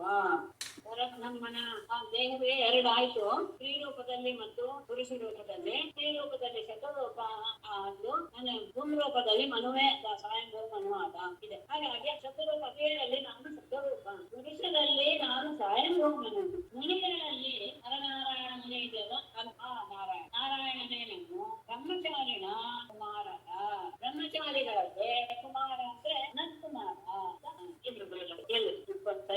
ಧರ್ಮಾಣಾಮಸ್ಮಿ ಸನ್ಯಾಸಃ ಕ್ಷೇಮ ಅಭಯಮತಿಃ ಗುಹ್ಯಾನಾಂ ಸುಮೃತಂ ಮೌನಂ ಮಿಥುನಾನಾಂ ಅಜಸ್ತ್ವಹಂ. ಧರ್ಮ ಸನ್ಯಾಸಃ ಅಸ್ಮಿ ಕ್ಷೇಮಾನಾಂ ಅಭಯಮತಿಃ ಅಸ್ಮಿ ಗುಹ್ಯಾನಾಂ ಸುಮೃತಂ ಮಿಥುನಾನಾಂ ಅಜಃ. ಧರ್ಮಗಳನ್ನ ಸನ್ಯಾಸ ಎನ್ನುವುದು ಎಲ್ಲರಿಗೂ ಸಹ ಭಯದಿಂದ ಮುಕ್ತರನ್ನಾಗಿ ಮಾಡುವಂತಹ ಸಾಮರ್ಥ್ಯ ಸನ್ಯಾಸ ಆಶ್ರಮಕ್ಕೆ, ಸನ್ಯಾಸ ಧರ್ಮಕ್ಕೆ. ಅಂದ್ರೆ ಅವರು ಸರಿಯಾದ ಆತ್ಮ ಸ್ವರೂಪವನ್ನು ತಿಳ್ಕೊಂಡಿರುತ್ತ ಸಂಸಾರದ ಯಾವ ಭಯವೂ ಸಹ ಅವರನ್ನ ತಟ್ಟೋದಿಲ್ಲ. ಹಾಗೆ ಅಷ್ಟೇ ಅಲ್ಲ, ಇನ್ನೊಬ್ಬರಿಗೂ ಸಹ ಆ ಭಯ ಹೋಗಲಾಡಿಸುವಂತಹ ಒಂದು ಉಪದೇಶವನ್ನು ಅವ್ರು ಮಾಡ್ತಾರೆ. ಎಲ್ಲ ಜೀವಿಗಳಿಗೂ ಸಹ ಅಭಯವನ್ನು ಉಂಟು ಮಾಡುವಂಥದ್ದು ಸನ್ಯಾಸ. ಹಾಗಾಗಿ ಧರ್ಮಗಳಲ್ಲೆಲ್ಲ ಸನ್ಯಾಸ ಎನ್ನುವುದು ನಾನೇ ಆಗಿದ್ದೀನಿ. ಕ್ಷೇಮಾಣ ಅಬಹಿರ್ಮತಿ. ಕ್ಷೇಮ ಅಂತ ಹೇಳಿದ್ರೆ ನಮ್ಮ ರಕ್ಷಣೆ ಅಂತ. ರಕ್ಷಣೆ ಅಂತ ಹೇಳಿದ ತಕ್ಷಣ ಯಾವಾಗಲೂ ಸಹ ಪ್ರಾಣ ಎನ್ನುವುದು ರಕ್ಷಣೆ ಶಬ್ದಕ್ಕೆ ಸಂಸ್ಕೃತದಲ್ಲಿ ಇರೋದು. ಭಯಾತು ತ್ರಾಣಮಿತ್ಯೇವ ಅಂದ್ರೆ ಭಯದಿಂದ ರಕ್ಷಣೆ ಅಂದ್ರೆ ಆತನಿಗೆ ಯಾವ ರೀತಿಯಾದಂತಹ ಭಯವೂ ಇರಬಾರದು ಎನ್ನುವುದು. ಹಾಗಾಗಿ ಕ್ಷೇಮಾನ ನಿರ್ಭಯವಾದಂತಹ ಸ್ಥಾನಗಳು ಯಾವುದು ಅಂತ ಹೇಳಿದ್ರೆ ಒಳ್ಳೆಯದು ಹೇಳ್ತಾರೆ. ಅಬಹಿರ್ಮತಿ, ಅಂತರ್ಮುಖವಾಗಿ ಇದ್ದು ಬಿಡುವುದು. ಹೊರಗಡೆ ಮುಖ ಹಾಕಿದ್ರೆ ತಾನೇ ಯಾವಾಗ್ಲೂ ಸಹ ಎದುರುತ್ತೆ. ನಮ್ಮಲ್ಲಿ ನಾವು ನಮ್ಮನ್ನ ಒಳಗೆ ಎಳ್ಕೊಂಡು ಬಿಡ್ತೇವೆ, ಕಾರಣದಲ್ಲಿ ಎಳ್ಕೊಂಡು ಬಿಟ್ರೆ ಮೌನ ಹೇಳ್ತಾರೆ. ಗುಹ್ಯ ಅಂದ್ರೆ ರಹಸ್ಯ. ರಹಸ್ಯಗಳಲ್ಲಿ ಯಾವುದು ಅಂದರೆ ಸೂನೃತಂ ಒಳ್ಳೆಯದನ್ನು ತಗೊಳ್ತಾರೆ. ಪ್ರಿಯವಚನ ಮತ್ತು ಮೌನ. ಯಾಕೆ ಅಂದ್ರೆ ಒಳ್ಳೆಯ ಮಾತನ್ನ ಆಡ್ತಾ ಇರುವಂತಹ ಸಂದರ್ಭದಲ್ಲಿ ನಮ್ಮಲ್ಲಿ ಯಾವ ಅಭಿಪ್ರಾಯ ಇದೆ, ರಹಸ್ಯ ಇದೆ ಎನ್ನುವುದರ ಅರಿವು ಎದುರು ವ್ಯಕ್ತಿಗೆ ಆಗೋದಿಲ್ಲ. ಆಗೋದೇ ಇಲ್ಲ ಅನ್ನೋದಂತೂ ಎಲ್ರಿಗೂ ಗೊತ್ತಿರೋ ವಿಷಯ. ಹಾಗಾಗಿ ರಹಸ್ಯವನ್ನ ಇಟ್ಟುಕೊಳ್ಳುವ ಸಂದರ್ಭದಲ್ಲಿ ಪ್ರಿಯವಚನ ಆಡಬೇಕು, ಮೌನದಲ್ಲಿ ಇರಬೇಕು. ಇನ್ನು ಈ ಕೆಲವೆಲ್ಲ ಇದರಲ್ಲಿ ನಿಜ, ಕೆಲವೆಲ್ಲ ಇದ್ರಲ್ಲಿ ವಿಶೇಷವಾದ. ಮಿಥುನಾನ ಅಹಂ ಅಜ. ಮಿಥುನಾನ ಅಂದ್ರೆ ಜೋಡಿಗಳು. ಮಿಥುನ ಶಬ್ದಕ್ಕೆ ಯಾವಾಗ್ಲೂ ಸಹ ಒಂದು ಗಂಡು ಒಂದು ಹೆಣ್ಣು ಅಂದ್ರೆ ಆ ಜೋಡಿಗಳಲ್ಲಿ ಅಹಂ ನಾನು ಅಜ. ಅಜ ಅಂದ್ರೆ ಪ್ರಜಾಪತಿ ಅಂತ. ಯಾಕೆಂದ್ರೆ ಯಾವಾಗ ಪ್ರಜಾಸಂತತಿ ಬೆಳೆಯಕ್ಕೆ ಆಗ್ಲಿಲ್ಲ ಆಗ ಅಜ ನಮ್ಮ ಏನ್ ಮಾಡ್ದ, ತನ್ನ ದೇಹವನ್ನ ಎರಡಾಗಿ ಮಾಡಿಕೊಂಡ. ಒಂದು ಸ್ತ್ರೀ ಒಂದು ಪತ್ನಿ ಅಂತ ನಾನು ಹಿಂದೆ ಓದಿದ್ದೆ. ಹಾಗಾಗಿ ಪ್ರಜಾಪತಿ ಅದರಿಂದ ಅವ್ರ ಸಂತತಿಗೆ ಕಾರಣವೂ ಹೌದು. ಅಲ್ಲಿಂದಲೇ ಶುರುವಾಯ್ತು ಏನು ಸ್ತ್ರೀ ಮತ್ತು ಪುರುಷ ಎನ್ನುವಂತಹ ಭೇದ. ಹಾಗಾಗಿ ಮಿಥುನಾನ ಅಹಂ. ಹಿಂದಿನ ವಿಷಯ ಏನು ಅಂತ ಮತ್ತೆ ನಾನು ಹೇಳುವಂತ ಏನಿಲ್ಲ. ಎಲ್ಲರೂ ಭಗವದ್ಗೀತೆಯ 10ನೇ ಅಧ್ಯಾಯದ ವಿಷಯ ಗೊತ್ತಿದೆ. ಅಕಸ್ಮಾತ್ ಅದು ಗೊತ್ತಿಲ್ಲ ಅಂದ್ರೆ ಅದನ್ನ ಒಂದ್ಸತಿ ಓದು. ಬಿಟ್ರೆ ಏನು ತತ್ವದಲ್ಲಿ ಏನು ವಿಶೇಷ ಬದಲಾವಣೆ ಇಲ್ಲ. ಹಾಗಾಗಿ ನಾನು ಅದನ್ನೇನು ಮತ್ತೆ ಬೇಡ ಅಂತ ಭಾವಿಸ್ತೀನಿ.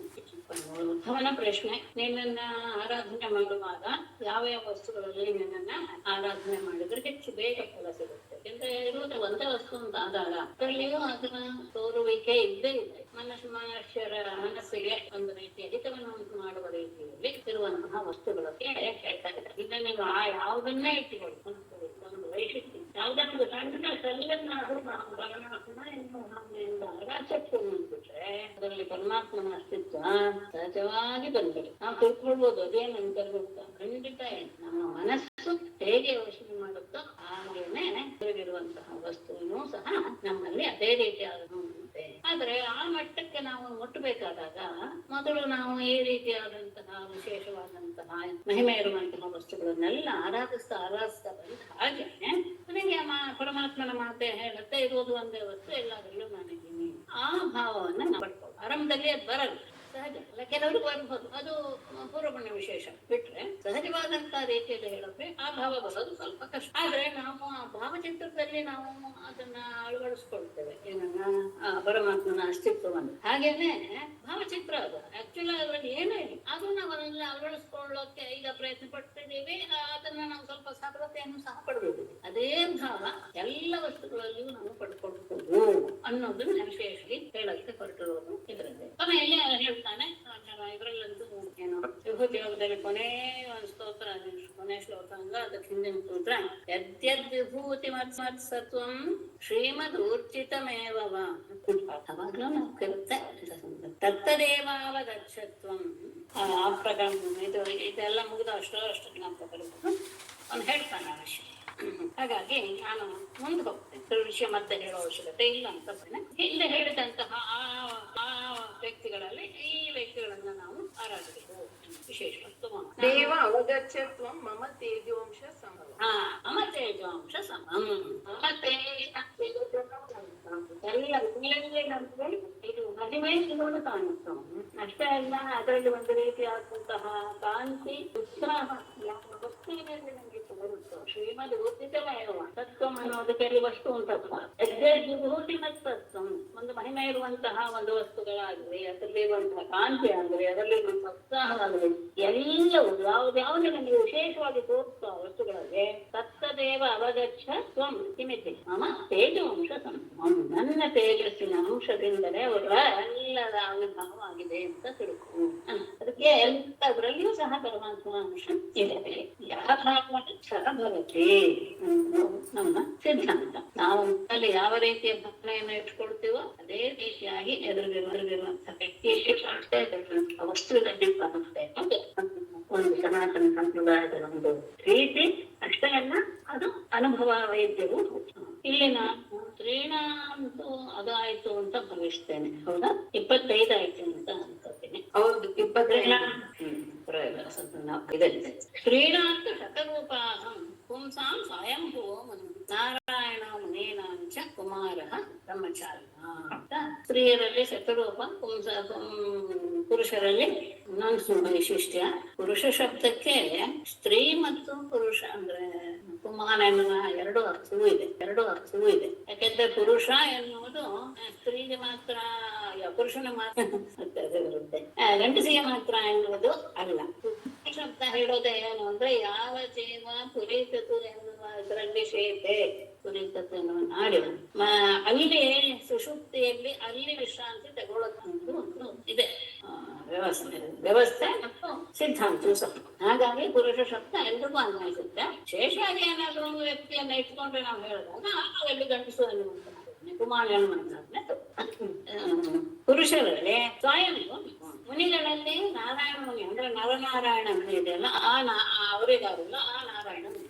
ಬ್ರಹ್ಮಚಾರಿನ ಕುಮಾರ, ಬ್ರಹ್ಮಚಾರಿಗಳಲ್ಲಿ ಕುಮಾರ ಅಂತ ಹೇಳಿ ಸನತ್ ಕುಮಾರಸ್ವಾಮಿ ಅಲ್ಲ, ಸನತ್ ಕುಮಾರ ಅಂತ ಹೇಳಿ ಸಂವತ್ಸರೋಸ್ಮಿ ಅನಿಮಿಷಾಂ ಋತೂನಾಂ ಮಧುಮಾಧವೌ ಮಾಸಾನಾಂ ಮಾತೃಶೇಷೋಹಂ ನಕ್ಷತ್ರಾಣಾಂ ತಥಾ ಅಭಿಜಿತ್ ಅನಿಮಿಷಾ ಸಂವತ್ಸರಃ ಅಸ್ಮಿ ಋತೂನಾಂ ಮಧುಮಾಧವೌ ಅಸ್ಮಿ ಮಾಸಾನಾಂ ಅಹಂ ಮಾರ್ಗಶೀರ್ಷಃ ತಥಾ ನಕ್ಷತ್ರಾಣಾಂ ಅಭಿಜಿತ್. ಸಂವತ್ಸರಃ ಕಾಲರೂಪದ ಸಂವತ್ಸರದ ವಿಷಯದಲ್ಲಿ ನಾನು ಅನಿಮಿಷ ಅನಿಮಿಷ ಸಂವತ್ಸರ. ಅನಿಮಿಷ ಅನ್ನುವ ಶಬ್ದಕ್ಕೆ ಸಾಮಾನ್ಯ ನಾವಿಲ್ಲಿವರೆಗೂ ದೇವತೆಗಳು ಅಂತ ಅರ್ಥ ಮಾಡ್ತಾ ಇದ್ವಿ. ಇಲ್ಲಿ ಆಗಲ್ಲ.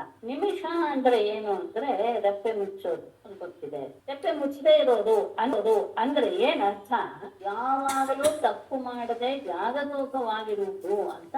ಹಾಗೆ ಪ್ರಮಾದವನ್ನೇ ಮಾಡದೇ ಇರುವಂತಹ ಜಾಗರೂಕರಾದವರಿಗೆ ನಾನು ಸಂವತ್ಸರ ಆ ವರ್ಷ ಸಂವತ್ಸರ ಬರುತ್ತದೆ. ಅದರಲ್ಲಿ ಪ್ರತಿಯೊಂದು ದಿನವೂ ಸಹ ಇಷ್ಟಿಷ್ಟು ಬೆಳಿಗ್ಗೆ ಅದರ ನಕ್ಷತ್ರ ಇಷ್ಟು, ಯಾವ ಒಂದು ವ್ಯತ್ಯಾಸವೂ ಆಗದೆ 4 ವರ್ಷ ಆದ ತಕ್ಷಣ ಮುಂದಿನ ವರ್ಷ ಅಧಿಕ ಮಾಸ ಈ ರೀತಿಯಾಗಿ ಯಾವ ಜಾತಿಗೆ ನಡ್ಕೊಂಡೇ ಬರ್ತಾ ಇದೆ. ಸಂವತ್ಸರ ಅನ್ನೋದು ಅತ್ಯಂತ ಜಾಗರೂಕವಾಗಿರುವಂತದ್ದು, ಪ್ರಮಾದವೇ ಇಲ್ಲ. ಋತುಗಳಲ್ಲಿ ಋತುನಾಂ ಮಧುಮಾಧವೋ, ಮಧು ಅಂದ್ರೆ ವಸಂತ ಮಾಸ, ಇನ್ನೊಂದು ಮಾಧವ ಅಂದ್ರೆ ಮಾರ್ಗಶೀರ್ಷ. ಮಾಸಾನ ಮಾರ್ಗಶೀರ್ಷೋಹಂ ಅಂತ ಮುಂದೆ ಅದರಲ್ಲೇ ಇದೆ. ಹಾಗೆ ಇದರಲ್ಲಿ ವಸಂತ ಮತ್ತು ಮಾರ್ಗಶೀರ್ಷ ಇಲ್ಲಿ ಶ್ರೀಧರದಲ್ಲಿ ಮಧುಮಾಧವವು ಅಂತ ಕೊಟ್ಟು ವಸಂತ ಅಂತ ಮಾತ್ರ ಕೊಟ್ಟಿದ್ದಾರೆ. ಹಾಗೆ ತಗೊಂಡಾಗ ಅಂದ್ರೆ ವಸಂತ ಋತು ಅಂತ ತಗೊಳ್ಬೇಕಾಗತ್ತೆ. ಆಗ 2 ಮಾಸ ಅನ್ನೋದು ಚೈತ್ರ ವೈಶಾಖ ಎರಡೂ ಸಹ ವಸಂತ ಋತು, ಜ್ಯೇಷ್ಠ ಆಷಾಢ ಗ್ರೀಷ್ಮ ಋತು ಹಾಗೆ ಅರ್ಥ ಮಾಡಿದ್ದಾರೆ ಅಂತ ನನಗೆ ಅನ್ಸುತ್ತೆ. ಇನ್ನು ಕೆಲವು ಕಡೆ ಮಾರ್ಗಶೀರ್ಷ ಮಾಸ ಅನ್ನುವಂತಹ ವಿಷಯವನ್ನು ಸಹ ತಗೊಂಡಿದ್ದಾರೆ. ವಸಂತ ಮಾಸ ಅನ್ನೋದು ಪ್ರಸಿದ್ಧ ಹೌದು ಋತುಗಳಲ್ಲಿ. ಆದ್ರೆ ಮಧು ಎನ್ನುವಂತಹದ್ದು ವಸಂತ ಋತುವಿಗೂ ಅನ್ನೋಣ, ಮಾಧವ ಅಂತೂ ವಸಂತ ಋತುವಿಗೂ ಅನ್ನೋ ಅದು ನಿಜ. ಹಾಗಾಗಿ ಆಗಬೇಕಾದ್ರೂ ಇಟ್ಕೊಳ್ಬಹುದು 2 ಮಾಸ ಅಂತ, ಚೈತ್ರ ಮತ್ತು ವೈಶಾಖ. ಆಮೇಲೆ ನಕ್ಷತ್ರಗಳಲ್ಲಿ ನಾನು ಅಭಿಜಿತ್ ತಥಾ ನಕ್ಷತ್ರಾಣ ಅಭಿಜಿತ್. ನಾನು ಅಭಿಜಿತ್ ನಕ್ಷತ್ರ 27 ನಕ್ಷತ್ರಗಳು ನಮಗೆಲ್ಲ ಗೊತ್ತಿರುತ್ತೋ. ಅಭಿಜಿತ್ ಎನ್ನುವಂತಹ ಒಂದು ನಕ್ಷತ್ರ ಇದೆ, ಅದೊಂದು ವಿಶೇಷ. ಅದು ಎಲ್ಲಿ ಬರುತ್ತೆ ಅಂದ್ರೆ ಕೊನೆಯಲ್ಲಿ ಉತ್ತರಾಷಾಢ ನಕ್ಷತ್ರದ ಕೊನೆಯ ಪಾದ, ಅದರ ಮುಂದಿನ ಶ್ರವಣ ನಕ್ಷತ್ರ ಇದೆಯಲ್ಲ ಅದರ ಮೊದಲನೆಯ ಪಾದ. ಇದೆರಡನ್ನೂ ಸಹ ಈ 2 ಪಾದಗಳಿಗೆ ಅಭಿಜಿತ್ ಎನ್ನುವ ನಕ್ಷತ್ರದ ಹೆಸರು. ಅಭಿಜಿತ್ ನಕ್ಷತ್ರ ಅಂದ್ರೆ ಉತ್ತರಾಷಾಢದ 4ನೇ ಪಾದ, ಶ್ರವಣ ನಕ್ಷತ್ರದ 1ನೇ ಪಾದಕ್ಕೆ ಅಭಿಜಿತ್ ನಕ್ಷತ್ರ ಅಂತ ಹೆಸರು. ಅಭಿಜಿತ್ ಮುಹೂರ್ತ ಬೇರೆ ಹಾಕಿಟ್ಕೊಳ್ಳಿ, ಮುಹೂರ್ತ ಬೇರೆ, ನಕ್ಷತ್ರ ಬೇರೆ. ನಕ್ಷತ್ರ ಅಂದ್ರೆ ಅದರಲ್ಲಿ ನಾನು ಅಭಿಜಿತ್ ನಕ್ಷತ್ರ. ಹಾಗಾಗಿಯೇ ಸಾಮಾನ್ಯ ಜ್ಯೋತಿಷಿಗಳು 28 ನಕ್ಷತ್ರ ಅಂತ ಹೇಳ್ತಾರೆ. ಅವರಿಗೆ ಅದರ ಚೆನ್ನಾಗಿ ಗೊತ್ತಿದೆ. ಅಹಂ ಯುಗಾನಾಂಚ ಕೃತಂ ಧೀರಾಣಾಂ ದೇವಲೋಸಿತಃ ತದೇನಾಂತಾವ್ಯ ಆತ್ಮವಾನ್. ಅಹಂ ಯುಗಾನಾಂ ಕೃತಂ ಧೀರಾಣಾಂ ಚ ದೇವಲಃ ವ್ಯಾಸಾನಾಂ ದ್ವೈಪಾಯನಃ ಮೇ ಕವೀನಾಂ ಆತ್ಮವಾನ್ ಕಾವ್ಯಃ. ಯುಗಾನಾಂ ಯುಗಗಳಲ್ಲಿ ಅಹಂ ಕೃತಂ, ನಾನು ಕೃತಯುಗ. ಯಾಕಂದ್ರೆ ಕೃತಯುಗ ಮುಂದೆ ಬರುತ್ತೆ. ಕೃತಯುಗದಲ್ಲಿ ಏನೂ ಇರ್ಲಿಲ್ಲ, ಪ್ರತಿಯೊಬ್ಬರೂ ಸಹ ಜ್ಞಾನಿಗಳೇ ಆಗಿಬಿಟ್ಟಿದ್ರು. ಅವಾಗ ಒಂದೇ ಜಾತಿ ಇತ್ತು, ಹಂಸ ಎನ್ನುವ ಜಾತಿ ಇತ್ತು ಅಂತ ಹಿಂದೆ ನಾವು ಇವುಗಳಲ್ಲಿ ನೋಡಿದ್ದೇವೆ. ಚತುರ್ವಿಧ ವರ್ಣಗಳಲ್ಲಿ ಕೃತಯುಗದಲ್ಲಿ ಇದ್ದಿದ್ದು ಒಂದೇ ಜಾತಿ, ಹಂಸ ಜಾತಿ. ಅವ್ರು ಯಾವಾಗಲೂ ಸಹ ಜ್ಞಾನಿಗಳೇ ಆಗಿದ್ರು ಹೊರತು ವಿಶೇಷ ಅಲ್ಲಿ ಯಜ್ಞಾದಿಗಳು ಯಾವ್ದು ಇರಲಿಲ್ಲ. ಹಾಗಾಗಿ ನಾನು ಯುಗಗಳಲ್ಲಿ ಕೃತಯುಗ. ಈಗ ಬುದ್ಧಿಶಾಲಿಗಳಲ್ಲಿ ದೇವಲ ಮುನಿ ಮತ್ತು ಸಿದ್ಧಮುನಿ ಇದ್ರ ಬಗ್ಗೆ ತುಂಬಾ ಕಡೆ ಬರುತ್ತೆ. ಅದರ ವಿವರ ಇಲ್ಲ ನೋಡು, ತಪ್ಪಾಗುತ್ತೆ. ನಾನು ನೋಡೋಕೆ ಪ್ರಯತ್ನ ಪಟ್ಟು ಅವರಿಬ್ಬರ ಬಗ್ಗೆ. ದೇವಲ ಮುನಿಯ ಒಂದು ವಿಷಯ ಇದರಲ್ಲಿ ಬರುತ್ತೆ, ಗಜೇಂದ್ರ ಮೋಕ್ಷದ ಸಂದರ್ಭದಲ್ಲಿ ಬರುತ್ತೆ. ಇವನಿಗೆ ಯಾರಿಗೆ ಮಕರ ಇರ್ತಾನೆ, ಆ ಮೊಸಳೆಗೆ ಗರ್ವನಿಗೆ ಹೂವು ಎನ್ನುವಂತಾಗಂತ ಶಾಪ ಕೊಟ್ಟಿದ್ದು ದೇವಲ ಮುನಿ. ಅವನು ತುಂಬಾ ಗರ್ವದಿಂದ ನಿಂತ್ಕೊಳ್ತಾನೆ. ಆ ಸಂದರ್ಭದಲ್ಲಿ ನೀನು ತಗೋಬೇಕು ಅಂತ ಸಂದರ್ಭ ಬಿಟ್ಟರೆ ದೇವಲ ಮುನಿಯ ವಿಷಯದಲ್ಲಿ ನಿಮಗೆ ಏನೋ ಅಂತಹ ಇದು ವಿಷಯ ಗೊತ್ತಿಲ್ಲ. ಅಚಿತ್ತರು ಸಮಾನಾಗಿ ನಾವು ಕೇಳಿದ್ದೀವಿ, ಎಲ್ಲ ಮುನಿಗಳ ಜೊತೆಗೆ ಅವರು ಸಹ ಬರ್ತಾರೆ ಅನ್ನೋದು ಮಾತು ಕೇಳಿದ್ವಿ. ಬಿಟ್ರೆ ಮುನಿಯ ಬಗ್ಗೆನೂ ಸಹ ಹಾಗೆ ಅಷ್ಟು ಜ್ಞಾನ ಏನು ಕಿಂಚಿತ್ತೂ ಇಲ್ಲ. ವ್ಯಾಸ ಎನ್ನುವುದು ಒಂದು ಪದವಿ, ಪ್ರತಿಯೊಂದು ಇದರಲ್ಲೂ ಸಹ ಕಲ್ಪದಲ್ಲಿ ಉಂಟಾಗುವುದು. ಅದರಲ್ಲಿ ನಾನು ದ್ವೈಪಾಯನ ದ್ವೀಪದಲ್ಲಿ ಜನಿಸಿದಂತಹ ಯಾರು ಕೃಷ್ಣ ದ್ವೈಪಾಯನ ಅಂತ ಅಂದ್ರೆ ನಾವೀಗ ವ್ಯಾಸ ಅಂತ ಯಾರು ಅವರನ್ನೇ ಇಟ್ಕೊಂಡ್ಬಿಟ್ಟಿದೀವೋ ಅದೇ ವ್ಯಕ್ತಿ. ಅವರು ಭಾಗವತವನ್ನು ಬರೆದಂತಹ ವ್ಯಕ್ತಿಯೇ, ಮಹಾಭಾರತವನ್ನು ಬರೆದಂತಹ ವ್ಯಕ್ತಿನೇ. ಅವರು ನಾನಾಗಿದ್ದೇನೆ. ಹಾಗೇನೆ ಕವೀನ ವಿದ್ವಾಂಸರಲ್ಲಿ ಧೀರನಾದಂತಹ ಅಂದ್ರೆ ತನ್ನ ಧೀರ ಅಂದ್ರೆ ಪರಾಕ್ರಮ ಅಂತಲ್ಲ, ಯಾವುದನ್ನು ಬಂದರೂ ಸಹ ನಾನು ಎದುರಿಸಿ ಅದಕ್ಕೆ ಪರಿಹಾರ ಸೂಚಿಸಬಲ್ಲೆ ಅನ್ನುವಂತಹ ಜ್ಞಾನ ಇರುವಂತಹ ವ್ಯಕ್ತಿ ಅಂತ ಅರ್ಥ. ಅಂತಹ ಧೀರನಾದಂತಹ ಕಾವ್ಯ ಗಮನಿಸಿ, ಕಾವ್ಯಂ ಅಲ್ಲ, ಕಾವ್ಯ ಕಲ್ಲಿದೆ ಶುಕ್ರಾಚಾರ್ಯ ಅಂತ. ಶುಕ್ರಾಚಾರ್ಯರಿಗೆ ಕಾವ್ಯ ಅಂತಹ ಹೆಸರು. ಕವಿಗಳಲ್ಲ, ನಾನು ಎಲ್ಲವ ಜ್ಞಾನವನ್ನು ಅವರಿಗೆ ಪಡೆದಿರುವಂತಹ ಶುಕ್ರಾಚಾರ್ಯನಾಗಿದ್ದೇನೆ. ವಾಸುದೇವೋ ಭಗವತ ಸ್ವಂತು ಭಾಗವತೇಶ್ವಹಂ ಕಿಂ ಪುರುಷಾಣಾಂ ಹನುಮಾನ್ ವಿದ್ಯಾರ್ಥಾಣಾಂ ಸುದರ್ಶನ. ಭಗವತ ವಾಸುದೇವ ಅಹಂ ಬೇಡ, ಆಮೇಲೆ ತಗೋ. ಭಾಗವತೇಶು ಅಹಂ ತ್ವಂ ತು, ಭಾಗವತೇಶು ತು ಅಹಂ ತ್ವಂ. ಚೆನ್ನಾಗಿ. ಕಿಂ ಪುರುಷಾಣಾಂ ಹನುಮಾನ್ ವಿದ್ಯಾರ್ಥಾಣಾಂ ಸುದರ್ಶನ. ಒಂದು ವಿಷಯ ಇಲ್ಲಿ ಷಡೈಶ್ವರ್ಯ ಅಂದ್ರೆ ಭಗವಾನ್ ಅಂತಮತ್ತಃ ಸರಿಯಾದ ಅವಿದ್ಯಾಂಶ ಸಹವಾಚ್ಯ ಭಗವಾನಿದೆ ಅಂತ ಭಗವಾನ್ ಎನ್ನುವ ಶಬ್ದಕ್ಕೆ ಈ ರೀತಿಯಾದಂತಹ ತೊಂದರೆ, ಉತ್ಕೃಷ್ಟವಾದಂತಹ ಇದು. ಆಮೇಲೆ ಪರಮಾತ್ಮ ಎನ್ನುವಂತಹ ನಾಸ್ತಿ ರೂಪದಲ್ಲಿ ಮಾಡೋಕ್ಕೆ ನಾವು ಏನು ಸಮಗ್ರಸ್ಯ ಐಶ್ವರ್ಯಸ್ಯ ಸಮಗ್ರಸ್ಯ ಅಂತ ಅರ್ಥವನ್ನು ತಗೊಳ್ತೀವಿ. ಅದು ಷಡೈಶ್ವರ್ಯ ಸಂಪನ್ನ. ಇದು ಭಗವಾನ್ ಎನ್ನುವುದಕ್ಕೆ ಆತ ಉತ್ಪತ್ತಿ ವಿನಾಶ, ಸೃಷ್ಟಿ ನಾಶ, ಭೂತಾನ ಗತಿ, ಆ ಜೀವಿಗಳ ಹುಟ್ಟಿಕೆ ಮತ್ತು ಬರುವಿಕೆ ಮತ್ತು ಹೋಗುವಿಕೆ ಅದು. ಹಾಗೇನೆ ವಿದ್ಯೆ, ಜ್ಞಾನ ಮತ್ತು ಅಜ್ಞಾನ ಇದೆಲ್ಲವನ್ನು ಯಾರು ತಿಳಿದುಕೊಂಡಿದ್ದಾನೋ ಸವಾಚ್ಯ ಭಗವಾನಿದೆ ಅಂತ ಭಗವಾನ್ ಶಬ್ದಕ್ಕೆ ಅಂತಹ ಭಗವತ್ ಅಂದ್ರೆ ಭಗವಂತರಲ್ಲಿ ಅಂತ ಹೇಳಿದ್ರು. ನಾನು ವಾಸುದೇವ. ಹಾಗೇನೆ ಭಾಗವತೇಶು, ಭಾಗವತ ಅಂದ್ರೆ ಭಗವದ್ ಭಕ್ತರಲ್ಲಿ ಅಹಂ ತ್ವಂ, ನಾನು ನೀನೇ ಅಥವಾ ನೀನೇ ನಾನು, ತ್ವಂ ಅಹಂ. ಹಾಗೆ ಅಂದ್ರೆ ಉದ್ಧವನೇ ಭಗವದ್ ಭಕ್ತರಲ್ಲಿ ಯಾರಾಗಿದ್ದೀನಿ ನಾನು ಅಂದ್ರೆ ನೀನೇ ಆಗಿದ್ದೀನಿ, ತ್ವಮೇವ. ಕಿಂ ಪುರುಷಾಣ ಹನುಮಾನ್. ಕಿಂ ಪುರುಷರು ಅನ್ನೋದು ಒಂದು ಇದು ಭೇದ. ದೇವತೆಗಳ ಆರೆಯಾಗಿದ್ದ ಇಲ್ಲಿಂದ ಶುರುವಾಗ್ತದೆ, ಮನುಷ್ಯರಿಂದ ಶುರುವಾದ್ರೆ ಅದು ನರ, ಕಿನ್ನರ, ಕಿಂ ಪುರುಷ ಎನ್ನುವಂತಹ 3ನೇ ಸ್ಥಳ ಅಂತ ಬರ್ತದೆ. ಕಿಂ ಪುರುಷಾಣ, ಆ ಕಿಂ ಪುರುಷರಲ್ಲಿ ನಾನು ಹನುಮಂತನಾಗಿದ್ದೇನೆ. ಕಿಂ ಶಬ್ದಕ್ಕೆ ವಿಶೇಷವಾಗಿ ಅರ್ಥ ಹೇಳ್ತಾರೆ. ಆತ ಮನುಷ್ಯನ ಎನ್ನುವ ಇದು ಎಂತ ಸಂದೇಹ ಬರುತ್ತಂತೆ. ಹಾಗಾಗಿ ಇದೆ ನಮ್ಮ ಡಾರ್ವಿನ್ ಸಿದ್ಧಾಂತ ಅಂತ ಇಟ್ಕೊಳ್ಬಹುದು. ಈ ನಾನು ಹನುಮಂತ ವಿದ್ಯಾಧಾನ, ವಿದ್ಯಾಧರಲ್ಲೇ ನಾನು ಪುರುಷ ಕೆಂ ಅಂತ ಜಿಜ್ಞಾಸೆ ಬಂತು ಅಂದ್ರೆ ಮನಸ್ಸಲ್ಲಿ ಅಂದ್ರೆ ಪುರುಷ ಹಾಗೆ ಅರ್ಥ ಮಾಡಲ್ಲ. ಆವರಲ್ಲಿ ವಾನರನ್ನ ತಗೊಂಡಿದ್ದಾರೆ. ಕೆಂಪುರುಷರಲ್ಲಿ ವಾನರಿದ್ದಾರೆ ಅಂತ ಇವರು ಅಭಿಪ್ರಾಯ ಪಡ್ತಾರೆ ಶ್ರೀಶ್ರೀಯರು. ಹಾಗಾಗಿ ಆ ಕೆಂಪುರುಷರಲ್ಲಿ ಹನುಮಂತ ನಾನಾಗಿದ್ದೇನೆ, ವಿದ್ಯಾಧರರಲ್ಲಿ ನಾನು ಸುಪುರುಷ. ರತ್ನಾನಾಂ ಪದ್ಮರಾಜೋಸ್ಮಿ ಪದ್ಮಕೋಶ ಸುಪೇಶಸಾಂ ಕುಶೋಸ್ಮಿ ಧರ್ಮಜಾತೇನಾಂ ಗೌರ್ಯಂ ಆಜ್ಯಂ ಹವಿಷು ಅಹಂ ರತ್ನಾನಾಂ ಪದ್ಮರಾಜಃ ಅಸ್ಮಿ ಸುಪೇಶಸಾಂ ಪದ್ಮಕೋಶಃ अस्मि दर्भजातेन कुशः अस्मि हविष्यो गव्यं आज्यम् अहं रत्न ಅತ್ಯಂತ ಶ್ರೇಷ್ಠವಾದಂತಹ ರತ್ನಗಳಲ್ಲಿ ನಾನು ಪದ್ಮರಾಜ. ಪದ್ಮರಾಜ ಅಂದ್ರೆ ಮಾಣಿಕ್ಯ, ಕೆಂಪು ರತ್ನ, ಅವುಗಳಲ್ಲಿ ಆ ಪದ್ಮರಾಜ ನಮಗೆ ಬಿಟ್ಟು. ಹಾಗೇನೆ ಸುಪೇಶಸ ಸುಂದರವಾದಂತಹ ವಸ್ತುಗಳಲ್ಲಿ ಪದ್ಮಕೋಶ, ಆ ಪದ್ಮಕೋಶ ಮಧ್ಯದಲ್ಲಿ ಬರುತ್ತಲ್ಲ ಅದು ಸುಂದರವಾದಂತಹದ್ದು. ಆ ಪದ್ಮಕೋಶ ಕಮಲದ ಮಧ್ಯದ ಕೋಶದ ಮುಖದಲ್ಲಿ ಬರಲ್ಲ, ಅದು ಸುಂದರವಾದ ವಸ್ತುಗಳಲ್ಲಿ ನಾನು ಪದ್ಮಕೋಶ. ಗರ್ಭಜಾತಿಗಳಲ್ಲಿ ನಾನು ಕುಶ ಅಂದ್ರೆ ಅದು ಒಂದು ರೀತಿಯ ಹುಲ್ಲು, ಯಾವ್ದಾದ್ರು ಆಗ್ಬೋದು ಅಂತ ಹೇಳ್ತಾರೆ.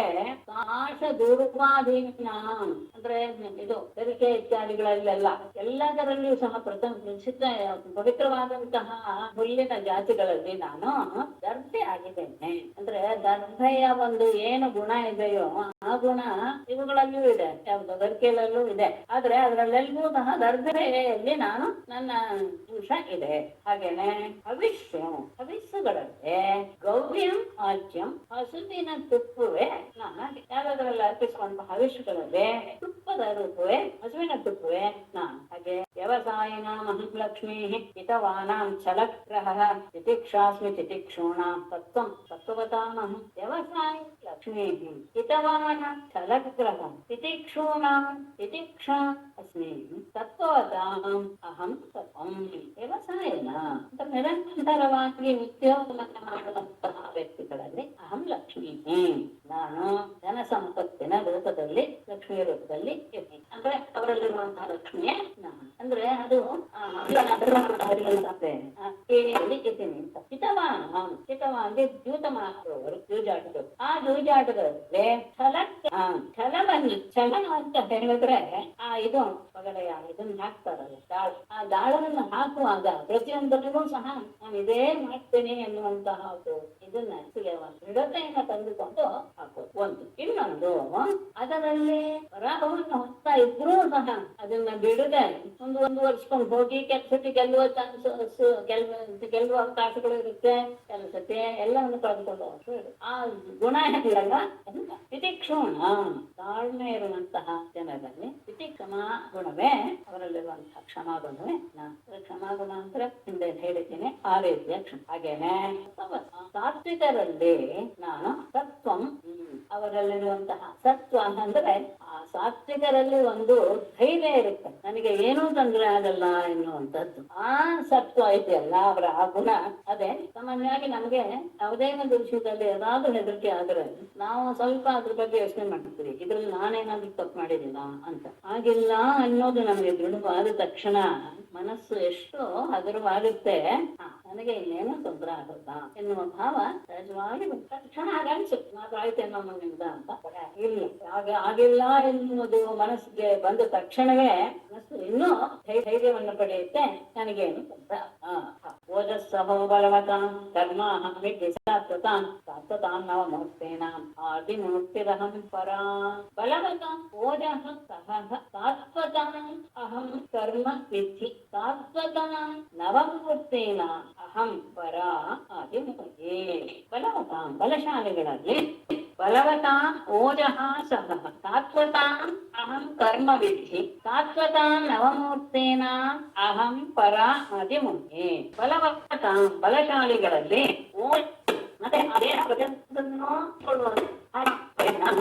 ಕರ್ಮವಿದ್ಯೆ ಅವರು ಭಕ್ತಿಪೂರ್ವಕವಾಗಿ ಮಾಡುವಂತಹ ಕಾರ್ಯ ಇದೆಯೋ ಅದನ್ನೇ ನಾನು ಅಂತ ತಿಳ್ಕೊ. ಆಮೇಲೆ ಶಾಶ್ವತಾಂ ನವಮೂರ್ತಿನ, ಶಾಶ್ವತಾಂ ಅಂದ್ರೆ ಮತ್ತೆ ಭಗವದ್ಭಕ್ತರಲ್ಲಿ ಅಂದ್ರೆ ಭಗವದ್ಭಕ್ತರು ನವಮೂರ್ತಿನ 9 ಮೂರ್ತಿಗಳನ್ನ ಅವರು ಅರ್ಚಿಸ್ತಾರಂತೆ. ಆ 9 ಮೂರ್ತಿಗಳು ಯಾವುದು ಅಂತ ಹೇಳ್ತೇನೆ. ಅದರಲ್ಲಿ ಮೊದಲನೆಯದು ಯಾವುದು? ಆದಿಮೂರ್ತಿ, ಪರ ಆದಿಮೂರ್ತಿ ಇದೆ. ಆ ಪರವಾಸುದೇವ ಅಂತಾನೆ ಶಬ್ದ ಹೇಳ್ತಾರೆ. ಅಂತಹ ಪರವಾಸುದೇವ, ಆದಿಮೂರ್ತಿಯಾದ ಪರವಾಸುದೇವನೇ ಬಲಶಾಲಿಗಳಲ್ಲಿ ನಾನು ಓಜಸ್ಸು ಮತ್ತು ಎಲ್ಲವನ್ನು ಸಹಿಸುವಂತಹ ಶಕ್ತಿ. ಭಾಗವತರಲ್ಲಿ ಅವರು ಮಾಡುವ ಭಕ್ತಿಪೂರ್ವಕವಾದ ಕರ್ಮ, ಭಗವದ್ಭಕ್ತರಾದ ಅರ್ಚನೆ ಮಾಡುವಂತಹ ನವಮೂರ್ತಿಗಳಲ್ಲಿ ಆದಿಮೂರ್ತಿಯಾದಂತಹ ಪರವಾಸುದೇವನೇ ಏನು ಅಂದರೆ 9 ಮೂರ್ತಿಗಳು ಇವೆ. ಅದರಲ್ಲಿ ಇದು ನಿಮ್ಗೆ ಇದೆಲ್ಲ ಗೊತ್ತಿದೆ, ಮೊದಲು 4 ಅಂತೂ ಚೆನ್ನಾಗಿ ಗೊತ್ತಿದೆ. ವಾಸುದೇವ, ಸಂಕರ್ಷಣ, ಪ್ರದ್ಯುಮ್ನ, ಅನಿರುದ್ಧ, ನಾರಾಯಣ, ಹಯಗ್ರೀವ, ವರಾಹ, ನರಸಿಂಹ ಮತ್ತು ಬ್ರಹ್ಮ. ಇದು 9 ಮೂರ್ತಿಗಳು. ಈ ಭಗವದ್ಭಕ್ತರು ಆ ವ್ಯೂಹ ಅಂತ ಹೇಳ್ತಾರೆ. ಆ ವ್ಯೂಹಾರ್ಚನೆಯಲ್ಲಿ ಇದನ್ನ ಮೂರ್ತಿಗಳನ್ನಾಗಿ ಇಟ್ಟುಕೊಂಡು ಅದನ್ನ ಆರಾಧನೆ ಮಾಡ್ತಾರೆ. ಅದರಲ್ಲಿ ಮೊದಲನೆಯದಾದ ವಾಸುದೇವ ಎನ್ನುವ ಮೂರ್ತಿಯೇ ನಾನು.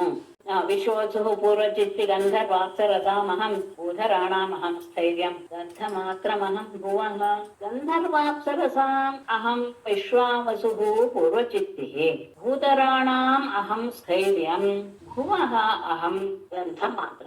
ಗಂಧರ್ವಾಪ್ಸರಸಾಂ ಹೊರಟಿದ್ದಾರೆ. ಗಂಧರ್ವ ಮತ್ತು ಅಪ್ಸರೆಯರಲ್ಲಿ ಕ್ರಮವಾಗಿ ಗಂಧರ್ವ ಯಾರಂದ್ರೆ ವಿಶ್ವಾವಸು, ಅಪ್ಸರಸರೆಯಲ್ಲಿ ಯಾರು ಅಂದ್ರೆ ಪೂರ್ವಚಿತ್ತಿ ಅಂತ ಅನ್ವಯ ಮಾಡ್ಕೊಳ್ತೇವೆ. ಗಂಧರ್ವರಲ್ಲಿ ನಾನು ವಿಶ್ವಾವಸು, ಅಪ್ಸರೆಯರಲ್ಲಿ ನಾನು ಪೂರ್ವಚಿತ್ತಿ.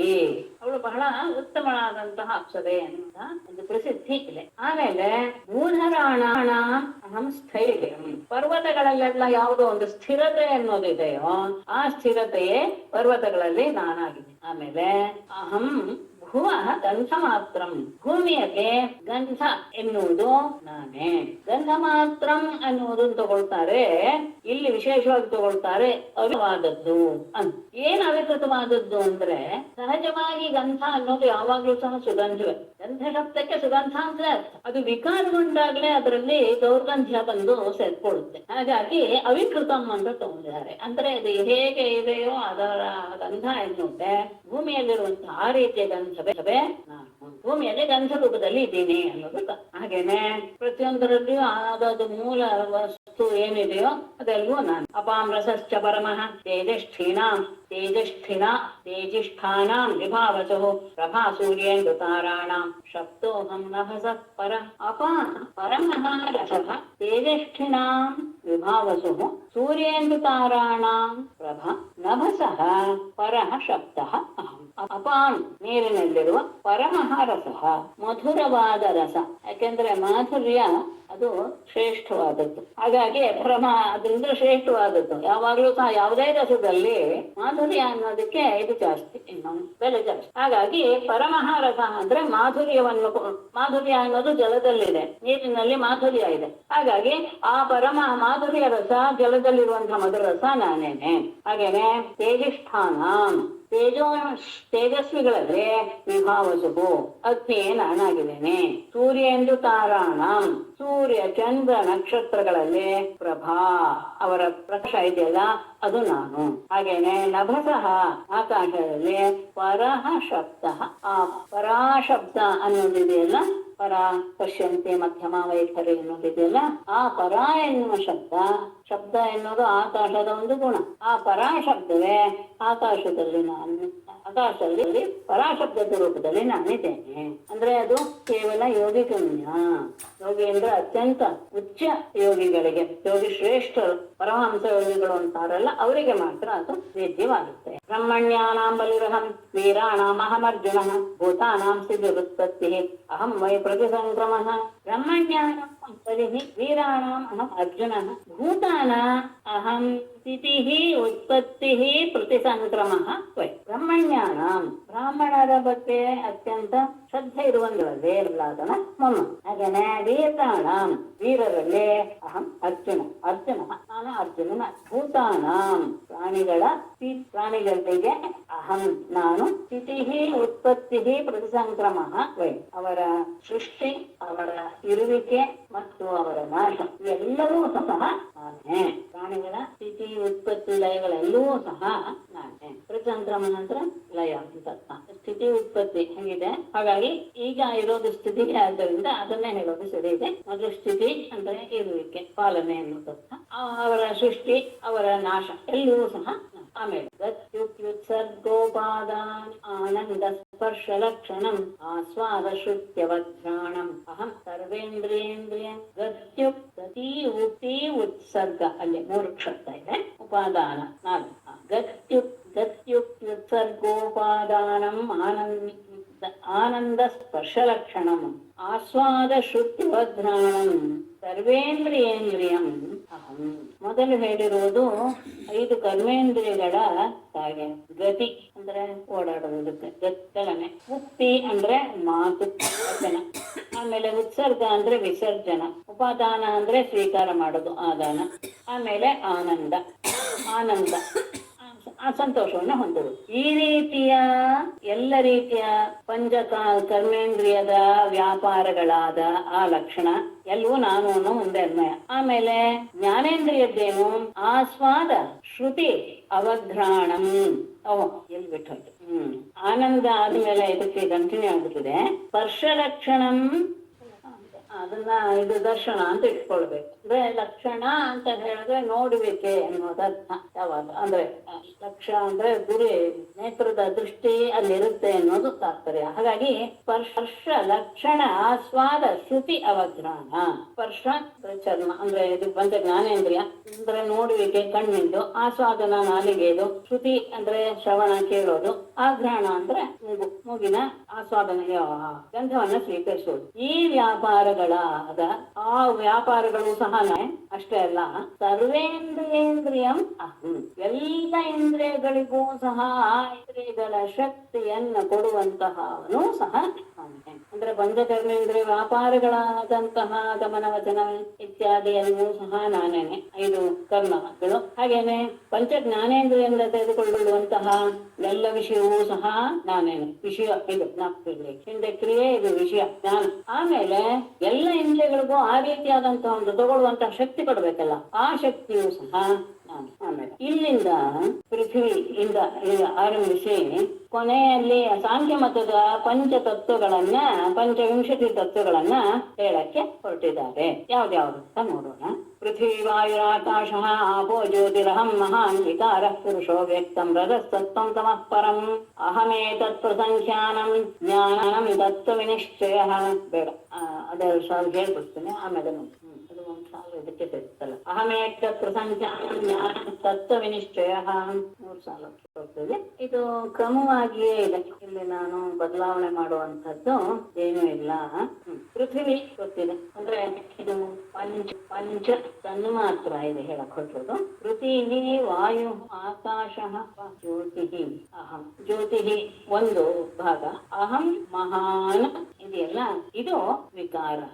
ಆಮೇಲೆ ಪುರುಷ ಅವ್ಯಕ್ತಂ ರಜಃ ಸತ್ವಂ ತಮಃ ಪರಂ ಏತತ್ ಪ್ರಸಂಖ್ಯಾನಂ ಜ್ಞಾನಂ ತತ್ವ ವಿನಿಶ್ಚಯ.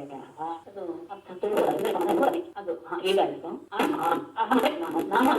ಇದೆ ಅಹದಲ್ಲ. ಆಮೇಲೆ ಮಹಾನ್ ಅಂದ್ರೆ ಮಹತತ್ವ. ಇವುಗಳು ವಿಕಾರ. ಇವುಗಳು ಮತ್ತು ಇವುಗಳ ವಿಕಾರಗಳು ಅಂದ್ರೆ ಪಂಚಮಹಾಭೂತಗಳು ಏನು ವಿಷಯ ಅಂದ್ರೆ ಪ್ರಕೃತಿ ಎನ್ನುವುದು ಅವ್ಯಕ್ತ. ಮುಂದ್ರೆ ಅವುಗಳು ವಿಕಾರನೂ ಹೌದು. ಅಷ್ಟೇ ಅಲ್ಲ, ಅವುಗಳು ಪ್ರಕೃತಿನೂ ಹೌದು. ಪ್ರಕೃತಿ ಅಂದ್ರೆ ವಿಕಾರವಾಗದೇ ಇರೋದು ಅನ್ನೋದು. ಅಲ್ಲಿ ಈ ಒಂದು ಸಾಂಖ್ಯದ ಒಂದು ಶ್ಲೋಕವನ್ನೇ ತಗೊಂಡ್ಬಿಡ್ತಾರೆ. ಅದು ತಗೊಂಡಿದ್ದಾರೆ ಶ್ರೀಧರ್ಯದಲ್ಲಿ. ಅದು ನಮ್ಗೆ ಚೆನ್ನಾಗಿ ಗೊತ್ತಾಗುತ್ತೆ. ಮೂಲ ಪ್ರಕೃತಿ ಅವಿಕೃತಿ. ಮೂಲ ಯಾವುದು ಪ್ರಕೃತಿ ಅಂತ ನಾವೇನ್ ಹೇಳ್ತೀವೋ ಮಾಯೆ ಅನ್ನೋದಿದೆಯಲ್ಲ, ಅದೇನೆ ತಗೊಳ್ಳೋದು. ಇದು ಸಾಂಖ್ಯದ ವಿಷಯ ತಗೊಳ್ತಾ ಇದ್ದಾರೆ 25 ತತ್ವಗಳನ್ನ. ಮೂಲ ಪ್ರಕೃತಿ ಅವಿಕೃತಿ. ಆ ಮೂಲ ಪ್ರಕೃತಿ ಅನ್ನೋದು ಅದು ಯಾವ ವಿಕಾರವನ್ನು ಹೊಂದೋದಿಲ್ಲ, ಅದು ಹಾಗೇ ಇರುತ್ತೆ. ಆಮೇಲೆ ಅದೇ ಹುಟ್ಟಿದ್ದು ಮಹದಾದ್ಯಾಹ. ಮಹದಾದ್ಯಾಹ ಅಂದ್ರೆ ಏನು ಅಂದ್ರೆ ಮಹತ್ತು, ಅಹಂ ಮತ್ತೆ ಈ ಪಂಚ ತನ್ಮಾತ್ರೆಗಳು. ತನ್ಮಾತ್ರೆಗಳು ಅಂದ್ರೆ ಏನು? ಈ ನಮಗೆ ಪಂಚ ಮಹಾಭೂತಗಳು ಯಾವುದು ನಮ್ಗೆ ಅನುಭವಕ್ಕೆ ಬರ್ತಾ ಇದೆಯೋ ಅದರ ಸೂಕ್ಷ್ಮ ರೂಪ ಅಂತ ಅರ್ಥ ಪಂಚ ತನ್ಮಾತ್ರೆ. ಈ 7 ಇದೆಯಲ್ಲ ಇವುಗಳು ಪ್ರಕೃತಿ ವಿಕೃತಯ.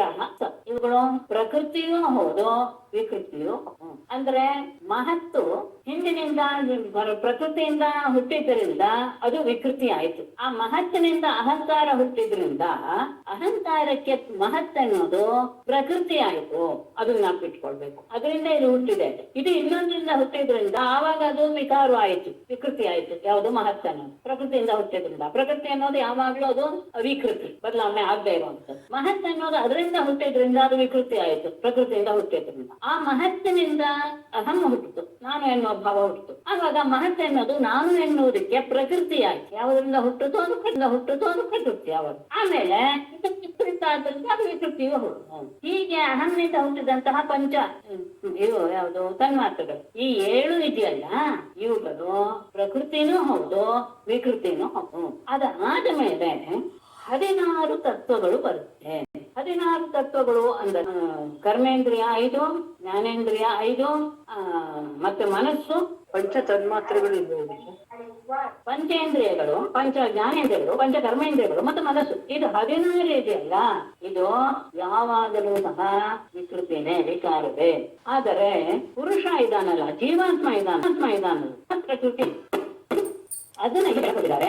ವಿಕಾರ ಅಂತ ಹೇಳಿದ್ರೆ 10 ಅಂದ್ರೆ ಕರ್ಮೇಂದ್ರಿಯಗಳು, ಜ್ಞಾನೇಂದ್ರಿಯಗಳು, ಪಂಚಮಹಾಭೂತಗಳು ಮತ್ತು ಮನಸ್ಸು. ವಿಕಾರ ಅಂತ. ಪುರುಷ ಅಂದ್ರೆ ಜೀವಾತ್ಮ, ಅವ್ಯಕ್ತಂ ಅಂದ್ರೆ ಪ್ರಕೃತಿ. ಆಮೇಲೆ ರಜಸತ್ವಂ ತಮಃ ಪರಂ. ರಜೋಗುಣ, ತಮೋಗುಣ, ಸತ್ವಗುಣ ಇವುಗಳು ಪರಂ ನಾನೇನೆ. ಅಹಂ ಏತತ್ ಪ್ರಸಂಖ್ಯಾನಂ. ನಾನೇ ಇವುಗಳ ಎಲ್ಲದಲ್ಲಿ ಇರುವಂತಹ ಏನು ಲೆಕ್ಕ ಮಾಡ್ತಾ ಇದೀವಲ್ಲ ನಾವು 1, 2 ಅಂತ, ಈ ಸಂಖ್ಯಾನಕ್ಕೆ ಕಾರಣೀಭೂತವಾದಂತಹ ಲಕ್ಷಣವನ್ನು ಹೊಂದಿರುವಂತಹವನು ಸಹ ನಾನು ತತ್ವವಿನಿಶ್ಚಯ. ತತ್ವವನ್ನ ನಿಶ್ಚಯ ಮಾಡುವಂತಹವನು ಸಹ. ಅಂದ್ರೆ ಇದರಲ್ಲಿ ಹೀಗೆ ಎನ್ನುವಂತಹ ತತ್ವವನ್ನು ನಾವು ನಿರ್ಣಯ ಮಾಡಿದ್ವಿ. ಪ್ರತಿಯೊಂದರಲ್ಲೂ ಸಹ ಯಾವ್ಯಾವ ಗುಣ ಇದೆ, ಯಾವುದರಿಂದ ಏನೆಂತ ಎಲ್ಲವನ್ನು ಸಹ ಇದರಲ್ಲಿರುವಂತಹ ಲಕ್ಷಣವನ್ನು ತೋರಿಸುವುದು ಮತ್ತು ಅದನ್ನು ನಿಶ್ಚಯ ಮಾಡುವುದು ಪ್ರತಿಯೊಂದು ಸಹ ಅನ್ನೋದು ಇದು 25 ತತ್ವಗಳನ್ನ ಹೇಳ್ತಾ ಇದೆ. ಆದ್ರೆ ಇದು ಸಾಂಖ್ಯರ ಮತ. ಕೃಷ್ಣ ಹೇಳೋದು ಕೊನೆಯಲ್ಲಿ ಒಂದು ಮಾತಿದೆ, ಎಲ್ಲದರಲ್ಲಿಯೂ ಇರುವಂತಹದ್ದು ನಾನು ಒಬ್ಬನೇ ಅನ್ನೋದು ಮುಖ್ಯ ತತ್ವದಲ್ಲಿ ಎಲ್ಲವೂ ಯಾಕೆ ಹೇಳ್ತಿ ಅನ್ನೋದು ಒಂದೇ ಕೊಡ್ತಾರೆ. ಮೇಡಮ್, ಇವಾಗ ಈ ಲಕ್ಷ್ಮೀ ಸ್ತೋತ್ರ ಹೇಳಿದ್ರೆ ಪ್ರಕೃತಿ ವಿಕೃತಿ ವಿದ್ಯಾ ಅಂತ ಹೇಳ್ತೀವಲ್ಲ, ಅವಾಗ್ಲೂ ಇದೇ ಅರ್ಥ ಅನ್ಕೋಬೇಕು. ಶ್ರೀ ಲಕ್ಷ್ಮೀ ಎದುರಲ್ಲ ಪ್ರಕೃತಿ ವಿಕೃತಿ ವಿದ್ಯಾ ಅಂತ ಹೇಳ್ತೀವಲ್ಲ, ಅವಾಗ್ಲೂ ಆ ಪ್ರಕೃತಿ ವಿಕೃತಿಗೂ ಇದೇ ಅರ್ಥ ತಗೋಬೇಕಾ? ಹೌದು ಅದೇ ಅರ್ಥ. ಎಲ್ಲವೂ ಅವಳೇ ಎನ್ನುವ ಭಾವ. ಮಹೇಶ್ವರೇಣ ಜೀವೇನ ಗುಣೇನ ಗುಣಿನಾ ವಿನ ಸರ್ವಾತ್ಮನಾಪಿ ಸತ್ವೇನ ಅಭಾವೋ ವಿದ್ಯತೆ ಕ್ವಚಿತ್ ಅಂತ ಹೇಳಿ ತನ್ನ ನಿರ್ಣಯವನ್ನ ಇಲ್ಲಿ ಹೇಳಿದೆ. ಈಶ್ವರೇಣ ಜೀವೇನ ಗುಣೇನ ಗುಣಿನ ಸರ್ವಾತ್ಮನ ಸರ್ವೇಣ ಮಯಾ ವಿನ ಕ್ವಚಿತ್ ಆ ಪರನಂತೆ ಎಲ್ಲವೂ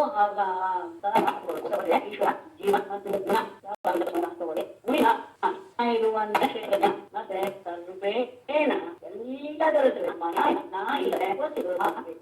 ಇನ್ನೊಂದು ವಸು ಅನ್ನೋದು ಇರ್ಲಿದೆ. ಇದು ಎಲ್ಲವೂ ನಾರಾಯಣ ಈಶ್ವರ ಜೀವ ಗುಣ ಇರುವಂತಹ ಗುಣಿ ಮತ್ತ ಕ್ಷೇತ್ರಜ್ಞ ಅಂತ ತಗೊಳ್ತೀವಲ್ಲ, ಆ ಸರ್ವಾತ್ಮನ ಎನ್ನುವುದರಿಂದ ಮತ್ತು ಸರ್ವಾತ್ಮನ ಎನ್ನುವುದರಿಂದ ಕ್ಷೇತ್ರಜ್ಞ ಎರಡನ್ನೂ ತಗೊಂಡು ಎಲ್ಲವೂ ಸಹ ನನ್ನನ್ನು ಬಿಟ್ಟು ಇಲ್ಲ ಇನ್ನೊಂದು ವಸ್ತು ಲೋಕದಲ್ಲಿ ಅನ್ನೋದನ್ನ ಇದರಲ್ಲಿ ಹೇಳಿ ಮೇಲೆ ಹೇಳಿದ್ದು ಸಂಖ್ಯಾನಾಂ ಪರಮಾಣುನಾಂ ಮತ್ತೆ ಇನ್ನೊಂದು ವಿಷಯ ಅದು ಮಧ್ಯದಲ್ಲಿ ಇನ್ನೊಂದು ಸಂಖ್ಯಾನಾಂ ಪರಮಾಣುನಾಂ ಕಾಲೇನ ಕ್ರಿಯತೆ ಮಯ ನದಥಾಮೇ ವಿಭೂತಿನ ಜಗತ್ತೋ ಅಂಡಾನಿ ಕೋಟಿಶಃ. ನನ್ನ ಭೂತಿಗಳು ನಾನು ಹೇಳಿದ್ನಲ್ಲ ಅಂತೇ ಅಲ್ಲ, ಅದನ್ನ ಗಣಸಕ್ಕೆ ಆಗೋದು. ಯಾಕೆ ಅಂದ್ರೆ ಪರಮಾಣುನ ಕಾಲೇನ ಮಯ ಸಂಖ್ಯಾನಂ ಕ್ರಿಯತೆ ತಥಾ ಕೋಟಿಶಃ ಅಂಡಾನಿ ಸೃಜತಃ ಮೇ ವಿಭೂತಿನ. ಪರಮಾಣು ಅಂದ್ರೆ ಪೃಥ್ವಿಯಲ್ಲಿರುವಂತಹ ಒಂದು ಸಣ್ಣ ಅಂಶ, ದ್ರವ್ಯಗಳಿರುವಂತಹ ಸಣ್ಣ ಪೃಥ್ವಿಯಾದ ಎಲ್ಲ ದ್ರವ್ಯಗಳಲ್ಲಿರುವಂತಹ ಪರಮಾಣುಗಳ ಸಂಖ್ಯಾನಂ ಎಣಿಸುವಿಕೆಯನ್ನ ಕಾಲೇನ ಕೆಲವು ಸಂದರ್ಭದಲ್ಲಿ ಮಯ ಕ್ರಿಯತೆ ನನ್ನಿಂದ ಮಾಡಲ್ಪಡುವು. ಅಂದ್ರೆ ತಸ್ಮಾತ್ ಧೂಳಿನ ಪರಮಾಣುವನ್ನು ನಾವು ಅಳೆಯಕ್ ಆಗೋದಿಲ್ಲ. ಆದರೂ ಸಹ ಆತ ಹೇಳ್ತಾನೆ ನನ್ನಿಂದ ಮಾತ್ರ ಆಗತ್ತೆ ಅಂತ. ನಾನೇ ಅದನ್ನ ತಗೊಂಡಾಗ ಅದನ್ನ ನಾನು ಎತ್ತಿ ಹೇಳಬಹುದು. ಹಾಗೆ ತಥಾ ಆ ರೀತಿಯಲ್ಲಿ ಕೋಟಿಶಃ ಅಂಡಾನಿ ಸೃಜತಃ, ಕೋಟಿ ಸಂಖ್ಯೆಯಲ್ಲಿ ಬ್ರಹ್ಮಾಂಡಗಳ ಕೃಷಿ ಮಾಡ್ತಾ ಇರುವಂತಹ ಮೇಘಭೂತಿ ನನ್ನ ಮಹಿಮೆಗಳು, ನನ್ನ ಐಶ್ವರ್ಯ ಇಂಥ ಕಡೆ ಹೀಗಿದೆ ಅಂತ ಹೇಳೋದಕ್ಕೆ ನಾ ಸಾಧ್ಯವೇ. ಯಾಕೆ ಅಂದ್ರೆ ಅಷ್ಟು ನಾನು ಸೃಷ್ಟಿ ಮಾಡ್ತಾನೇ ಇರ್ತೇನೆ ಕೋಟಿಗಟ್ಟಲೆ ಬ್ರಹ್ಮಾಂಡಗಳನ್ನು. ಹಾಗಾಗಿ ನನ್ನ ಮೂರ್ತಿಗಳನ್ನೇ ಎಷ್ಟೆಷ್ಟೋ ಬೇಕಾದಷ್ಟು ಇರ್ಬೋದು, ಅದನ್ನ ನಾನೇ ಹೇಳಕ್ಕಾಗಲ್ಲ. ಅದು ವಿಶೇಷ ಹೇಳ್ತಾ ಇದ್ದಾನೆ. ಪರಮಾಣುಗಳ ಸಂಖ್ಯೆ ಬೇಕಾದ್ರೂ ನಾನು ಒಂದು ಸಂದರ್ಭದಲ್ಲಿ ಲೆಕ್ಕ ಮಾಡಿ ಹೇಳಿಬಿಡ್ಬೋದು, ಅದು ಸಹ ನಾನೇ ಹೇಳೋದಕ್ಕಾದ್ರೆ ಆಗತ್ತೆ, ಬಿಟ್ಟರೆ ಬೇರೆಯವ್ರಿಗೆ ಆಗೋದಿಲ್ಲ. ಆದ್ರೆ ನನಗೂ ಈ ರೀತಿಯಾಗಿ ಕೋಟಿ ಸಂಖ್ಯೆಯಲ್ಲಿ ಬ್ರಹ್ಮಾಂಡ ಸೃಷ್ಟಿಸ್ತಾ ಇರುವಂತಹ ಮಹಿಮೆಗಳು, ವಿಭೂತಿಗಳು ಯಾವ್ಯಾವ ಪದಾರ್ಥದಲ್ಲಿದೆ ಅಂತ ಹೇಳೋದಕ್ಕೆ ಮತ್ತೆ ಇದೆ. ನಾನು ಹೇಳಿದ್ನಲ್ಲ ಆಗ 10ನೇ ಅಧ್ಯಾಯದ ಶ್ಲೋಕದ ಅರ್ಥ ಇಲ್ಲಿ ಆ ಅರ್ಥ ಈ ಶ್ಲೋಕದಲ್ಲಿ ಕಂಡು ಬರುತ್ತೆ. ತೇಜಶ್ರೀ ಕೀರ್ತಿರೈಶ್ವರ್ಯಂ ಶ್ರೀಸ್ತ್ಯಾಗ ಸೌಭಗಂ ಭಗಃ ವೀರ್ಯಂ ತಿತಿಕ್ಷಾ ವಿಜ್ಞಾನಂ ಯತ್ರ ಯತ್ರ ಸಮೇಂಶಕಃ. ಹಾಗೆ ಇದೆ, ಅನ್ವಯಾಂಸಾರವಾಗಿದೆ. ತೇಜ ಅಂದ್ರೆ ಸೌಭಗ ಅಂದ್ರೆ ಮನಸ್ಸನ್ನ ಸೆಳೆಯುವಂತಹ ಆಹ್ಲಾದಕತೆ. ಭಗ ಅಂದ್ರೆ ಆದ್ಯ ಐಶ್ವರ್ಯ, ಅಂದ್ರೆ ನಮ್ಮಲ್ಲಿ ಬರುವಂತಹ ಒಂದು ವಿಶೇಷವಾದ ಅದೃಷ್ಟ ಅಂತ ಹೇಳ್ತೀವಲ್ಲ. ಆಮೇಲೆ ವೀರ್ಯ ಬಲ, ತಿತಿಕ್ಷ ತಾಳ್ಮೆ, ವಿಜ್ಞಾನ ವಿಶೇಷವಾದ ಬರುವಂತಹ ಅನುಭವ, ಯತ್ರ ಯತ್ರ ಇವೆಲ್ಲವೂ ಸಹ ಎಲ್ಲೆಲ್ಲಿ ಕಂಡು ಬರುತ್ತೋ ನಮ್ಗೆ ಸಹ ಅವೆಲ್ಲವೂ ಸಹ ನನ್ನ ವಿಭೂತಿಗಳೇ, ನನ್ನ ಮಹಿಮೆ ಇರ್ತದೆ, ಅವೆಲ್ಲವೂ ಸಹ ಕಾಣಿಸ್ತಾ ಇರೋದು ಆ ರೀತಿಯಾಗಿ ಅನ್ನೋದನ್ನ ನೀನು ತಿಳ್ಕೊಳ್ತು. ಅಂದ್ರೆ ಒಳ್ಳೊಳ್ಳೆ ಮನಸ್ಸಿಗೆ ಹಿತವಾಗುವಂತಹ ಒಂದು ಗುಣ ಎಲ್ಲೆಲ್ಲಿ ಕಂಡು ಬರುತ್ತೆ. ಅದು ಪ್ರಭಾವ ಇರ್ಬೋದು, ಸಂಪತ್ತು, ಕೀರ್ತಿ, ಒಡೆತನ, ನಾಚಿಕೆ, ತ್ಯಾಗ, ಆಹ್ಲಾದಕತೆ, ಆಮೇಲೆ ಭಾಗ್ಯ, ಬಲ, ತಾಳ್ಮೆ, ವಿಜ್ಞಾನ, ಅದೆಲ್ಲೆಲ್ಲಿ ಕಂಡು ಬರುತ್ತೋ ಅದೆಲ್ಲೂ ನನ್ನ ಅಂಶವೇ ಅಂತ. ಏತಾಸ್ತೆ ಕೀರ್ತಿತಾ ಸರ್ವಾಃ ಸಂಕ್ಷೇಪೇಣ ವಿಭೂತಯಃ ಮನೋವಿಕಾರ ಏವೈತೆ ಯಥಾ ವಾಚಾ ಅಭಿಧೀಯತೆ. ಏತಾಃ ಸರ್ವಾಃ ವಿಭೂತಯಃ ತೇ ಸಂಕ್ಷೇಪೇಣ ಕೀರ್ತಿತಾಃ ಏತೆ ಮನೋವಿಕಾರಾಃ ಯಥಾ ವಾಚಾ ಅಭಿಧೀಯತೆ. ಏತಾಃ ಸರ್ವಾಃ ವಿಭೂತಯಃ, ಈಗ ನಾನು ಹೇಳಿದಂತಹ ಎಲ್ಲ ರೀತಿಯ ವಿಭೂತಿ ಪ್ರಕಾರಗಳು ಮಹಿಮೆಗಳಿಗೆ ಸಂಕ್ಷೇಪೇಣ ತೇ ಕೀರ್ತಿತಾಃ, ಸಂಕ್ಷೇಪವಾಗಿ ನಾನು ನಿಮಗೆ ಅದನ್ನೆಲ್ಲ ತಿಳಿಸಿದ್ದೇನೆ. ಆದ್ರೆ ಇವೆಲ್ಲವೂ ಇವುಗಳು ಮನೋವಿಕಾರ, ಎಲ್ಲವೂ ಸಹ ಮನಸ್ಸಿನಲ್ಲಿ ಕಲ್ಪಿಸಿಕೊಳ್ಳುವಂತಹ ಒಂದು ಭಾವನಾ ವಿಶೇಷಗಳೇ ಹೊತ್ತು ಬೇರೆ ಇಲ್ಲ. ಯಥಾ ಹೇಗೆ ವಾಚ ಅವಿಧೀಯತೆ, ಮಾತಿನಿಂದ ಮಾತ್ರ ಹೇಳುವಂತಹದ್ದು ಇವುಗಳೆಲ್ಲವೂ ಸಹ ಇದ್ಯಾವುದೂ ಸಹ ನಮಗೆ ಪ್ರತ್ಯಕ್ಷವಾಗಿ ಇದೇನೆ ಎನ್ನುವಂತಹ ಪರಮಾರ್ಥದಿಂದ ಗೋಚರಿಸುವುದಿಲ್ಲ. ಹೇಗೆ ನಾವು ಹೇಳ್ತೀವಿ ಶಶವಿಷಾನ ಅಂತ ಹೇಳ್ತೀವಿ, ಇದೆಲ್ಲವೂ ಸಹ ಹೇಗೆ ಮಾತಿನ ಒಂದು ಚಮತ್ಕಾರವೇ ಹೊರತು ಅದು ನಿಜವಾಗ್ಲೂ ಇಲ್ಲ. ಹಾಗೇನೆ ಇವೆಲ್ಲವೂ ಸಹ ಕೇವಲ ಮನಸ್ಸಿನಲ್ಲಿ ನಾವು ಕಲ್ಪಿಸಿಕೊಳ್ಳುವಂತಹ ವಿಷಯಗಳೇ ಹೊರತು ಇವು ಯಾವುದು ಸಹ ಪರಮಾರ್ಥಗಳು ಅಲ್ಲ. ಹಾಗಾಗಿ ಏನ್ ಮಾಡ್ಬೇಕಂದ್ರೆ ಮಹಿಮೆಯನ್ನ ತಿಳಿಸಿದ್ ಯಾಕೆ ಅಂತ ಮತ್ತೆ ಪ್ರಶ್ನೆ ಬರುತ್ತೆ. ಆಗ ಅದೇ ನಾನು ಆರಂಭದಲ್ಲಿ ಹೇಳದ್ನಲ್ಲ, ನನ್ನಲ್ಲಿ ಭಕ್ತಿ ಉಂಟಾಗಲಿ ಎನ್ನುವ ಉದ್ದೇಶದಿಂದ ಈ ರೀತಿಯ ವಸ್ತುಗಳಲ್ಲಿರುವಂತಹ ವೈಶಿಷ್ಟ್ಯ ನನ್ನ ಸ್ವರೂಪ ಅಂತ ನಾನು ತಿಳಿಸಿದ್ದೇನೆ. ಪರಮಾರ್ಥದಲ್ಲಿ ಅದೆಲ್ಲ ಅದನ್ನ ಬಿಟ್ಟು ಬೇರೆನೆ ಇದೆ. ಅದನ್ನ ತಲುಪೋದಕ್ಕೋಸ್ಕರ ಇದರಲ್ಲೆಲ್ಲ ಒಂದು ಮಹಿಮೆ ಇದೆ ಅಂತ ನಾ ಹೇಳ್ತೀನಿ. ಒಂದು ಮಾತಿದೆ ಶಾಸ್ತ್ರದಲ್ಲಿ, ಅಸತ್ಯೇ ವರ್ತನೆ ಸ್ಥಿತ್ವ ತತಸ್ಸತ್ಯಂ ಸಮೀಹತೆ. ಮೊದಲು ನಾವು ಸತ್ಯ ಮಾರ್ಗದಿಂದಲೇ ಹೋಗ್ಬೇಕು. ಯಾಕೆಂದ್ರೆ ನಮ್ಮ ಮನಸ್ಸು ಎಲ್ಲ ಹೇಳಿದ್ದನ್ನೆಲ್ಲ ತಿಳಿಸ್ಕೊಳ್ಳುವಷ್ಟು ಬುದ್ಧಿ ನಮ್ಮಲ್ಲಿ ಇಲ್ಲದೆ ಇರುವಾಗ ನಾವು ವಿಗ್ರಹವನ್ನ ಇಟ್ಕೊಂಡು ವಿಗ್ರಹದಲ್ಲಿ ಪರಮಾತ್ಮನನ್ನು ಆರಾಧಿಸ್ತಾ ಎಲ್ಲ ವಿಗ್ರಹದಲ್ಲಿಯೂ ಒಂದೇ ಶಕ್ತಿ ಇದೆ ಅಂತ ಭಾವಿಸಿ, ಓಹೋ ವಿಗ್ರಹಗಳನ್ನೆಲ್ಲ ದಾಟಿ ಇನ್ನೊಂದು ಒಂದು ಶಕ್ತಿ ಇದೆ ಅಂತ ನಿರ್ಗುಣ ನಿಷ್ಕ್ರಿಯವಾದ ನಿರಾಕಾರವಾದಂತಹ ಪರಬ್ರಹ್ಮ ವಸ್ತುವಿಗೆ ಹೋಗೋದು ಸಾಧ್ಯ ಹೊರತು ನೇರವಾಗಿ ನಿರ್ಗುಣ ನಿಷ್ಕ್ರಿಯ ಅಂತ ಹೇಳಿದ್ರೆ ನಮ್ಗೆ ಯಾರಿಗೂ ಏನು. ಹಾಗಾಗಿ ಯದ್ಯಪಿ ವಿಗ್ರಹಾರಾಧನೆ ಅನ್ನೋದು ಅದೆಲ್ಲವೂ ಸಹ ಅಸತ್ಯವೇ. ಆದ್ರೆ ಅಸತ್ಯೇ ವರ್ತಮನಿಷ್ಠಿತ್ವ, ಅಸತ್ಯ ಮಾರ್ಗದಲ್ಲಿಯೇ ಇದ್ದುಕೊಂಡು ತತಃ ಅದರಿಂದ ಸತ್ಯಂ ಸಮೀಹತೆ, ಸತ್ಯ ಅಂದ್ರೆ ಇರುವುದು ಪರಬ್ರಹ್ಮ ವಸ್ತು ಎನ್ನುವುದನ್ನೇ ನಾವು ಪಡೆಯೋದಕ್ಕೆ ಸಾಧ್ಯ. ಲೋಕದಲ್ಲಿ ಎಲ್ಲ ಮಗು ಮಕ್ಕಳಿಗೆ ಏನಾದ್ರು ಔಷಧಿ ಕುಡಿಸ್ಬೇಕಾದ್ರೆ ಅಥವಾ ಅವ್ರಿಗೆ ದಿನ ಏನಾದ್ರು ಹಾಲು ಏನಾದ್ರು ಕುಡಿಸ್ಬೇಕಾದ್ರೆ ಹೇಳ್ತೀನಿ, ಹಾಲು ಕುಡಿ, ನಿಂತು ಉದ್ದಾಗುತ್ತೆ ಇತ್ಯಾದಿ ಏನೇನೋ ಒಂದಷ್ಟು ಅವುಗಳಲ್ಲಿ ಒಂದು ರೀತಿ ಆಸೆಯನ್ನು ಹುಟ್ಟಿಸಿ ಅವುಗಳ ಹಾಲು ಕುಡಿದು ಅವುಗಳಿಗೆ ಅದು ಒಳ್ಳೇದಾಗಬೇಕು ಅನ್ನೋ ಉದ್ದೇಶ ಇರುತ್ತೆ. ಅದರಿಂದ ಸುಳ್ಳಾಯ್ತಲ್ಲ ಅಂತ ಹೇಳೋ ಹಾಗಿಲ್ಲ ಈ ವಿಷಯ. ಮುಂದೆ ಒಳ್ಳೇದಾಗುತ್ತೆ ಅನ್ನೋದಷ್ಟೇ ಈ ಮಾರ್ಗವನ್ನು ತುಳಿತಿದೆ ಹೊರತು ನೀವು ಅಸತ್ಯ ಮಾರ್ಗದಲ್ಲಿ ಇದ್ದೀರಾ ಅನ್ನೋದು ಅಲ್ಲ. ಹಾಗಾಗಿ ನೀನು ಹೇಗಿರ್ಬೇಕು? ವಾಚನ ಯಚ್ಚ ಮನೋ ಯಚ್ಚ ಪ್ರಾಣ ಯಚ್ಚ ಇಂದ್ರಿಯಾಣಿ ಚ ಆತ್ಮಾನಂ ಆತ್ಮನ ಯಚ್ಚ ಭೂಯ ಕಲ್ಪಸೆ ಅಧ್ವನೆ. ವಾಚಂ ಯಚ್ಚ ಮನಃ ಯಚ್ಚ ಪ್ರಾಣ ಇಂದ್ರಿಯಾಣಿ ಚ ಯಚ್ಚ ಆತ್ಮಾನಂ ಆತ್ಮನ ಯಚ್ಚ ಭೂಯ ಅಧ್ವನೆ ನ ಕಲ್ಪೆ. ಹಾಗಾಗಿ ಯಕ್ಷ ಅಂದ್ರೆ ನಿಯಂತ್ರಣ ಮಾಡುವಂತ.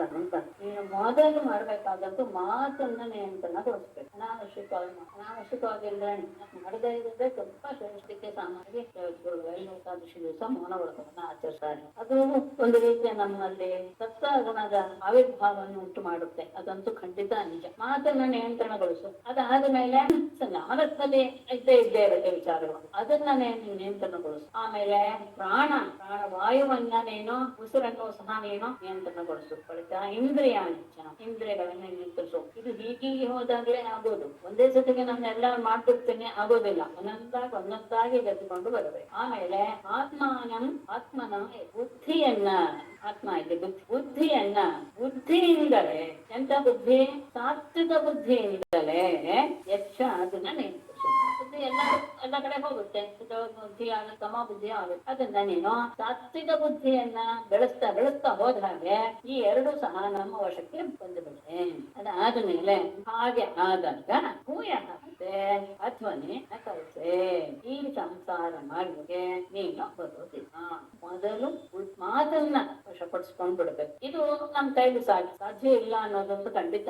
ಅದು ನಮ್ಗೆ ನಿಯಂತ್ರಣಕ್ಕೆ ಬಂತು ಅಂದ್ರೆ ಮನಸ್ಸನ್ನ ನಿಯಂತ್ರಣ ತಗೊಳ್ಬೇಕು. ಆಮೇಲೆ ಉಸಿರಾಟದ ಪ್ರಾಣಾಯಾಮದಿಂದ ಉಸಿರಾಟದ ನಿಯಂತ್ರಣ. ಆಮೇಲೆ ಇಂದ್ರಿಯಗಳು ಎಲ್ಲ ಕಡೆ ಹೋಗದೆ ಇರೋ ಹಾಗೆ ಅದರ ನಿಯಂತ್ರಣ. ಆಮೇಲೆ ನಮ್ಮ ಬುದ್ಧಿ ಎಲ್ಲ ರೀತಿಯ ಗುಣಗಳ ಬುದ್ಧಿಯನ್ನು ತೋರಿಸುತ್ತೆ.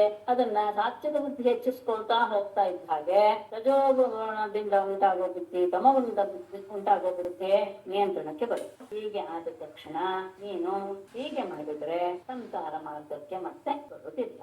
ಯೋ ವೈ ವಾಂಗನಸಿ ಸಮ್ಯಕ್ ಅಯಸ್ ಅಸಂಯಚ್ಛನ್ ಧಿಯಾಯತಿ ತಸ್ಯ ವ್ರತಂ ತಪೋದಾನಂ ಪ್ರವತಿ ಕಾಮಘಟಾನುಭವತ್.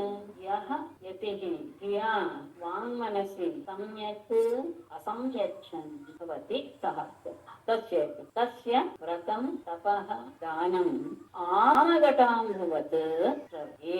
ಯಃ ಯತಿಃ ಯಾವ ಯತಿಯೋ ಧಿಯಾ ವಿವೇಕ ಬುದ್ಧಿಯಿಂದ ವಾಂಗ್ಮನಸಿ ಮಾತು ಮತ್ತು ಮನಸ್ಸುಗಳನ್ನ ಸಮ್ಯಕ್ ಯೋಗ್ಯ ರೀತಿಯಲ್ಲಿ ಅಸಂಯಚ್ಛನ್ ಅಂದ್ರೆ ಅದನ್ನ ನಿಯಂತ್ರಿಸುವುದಿಲ್ಲವೋ ತಸ್ಯ ಅಂತಹನ ವ್ರತಂ ಅವನು ಮಾಡಿದ ವ್ರತವಾಗಲಿ ತಪಸ್ಸಾಗಲಿ ದಾನವಾಗಲಿ ಆಮಘಟಾನುಭವತ್.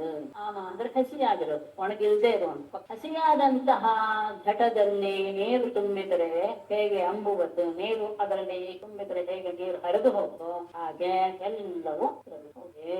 ಹಾಗಾಗಿ ಯೋಗಿನೇ ಇರುವುದು. ಆದರೆ ಆತ ತನ್ನ ಮಾತು ಮತ್ತು ಮನಸ್ಸನ್ನ ತನ್ನ ನಿಯಂತ್ರಣಕ್ಕೆ ತಗೊಳ್ಳದೆ ಹೋದರೆ ಮಾತ್ರ ಅವನು ಮಾಡಿದ ಎಲ್ಲ ಕ್ರಿಯೆಗಳು ಸಹ ಹಸಿಯಾದ ಗಡಿಗೆಯಲ್ಲಿ ಇಟ್ಟ ನೀರು ಹೇಗೆ ಪೂರ್ತಿಯಾಗಿ ಹರಿದು ಹೋಗ್ಬಿಡುತ್ತೋ ಹಾಗೆ ಎಲ್ಲವೂ ಕ್ಷಯಿಸಿ ಹೋಗುತ್ತೆ.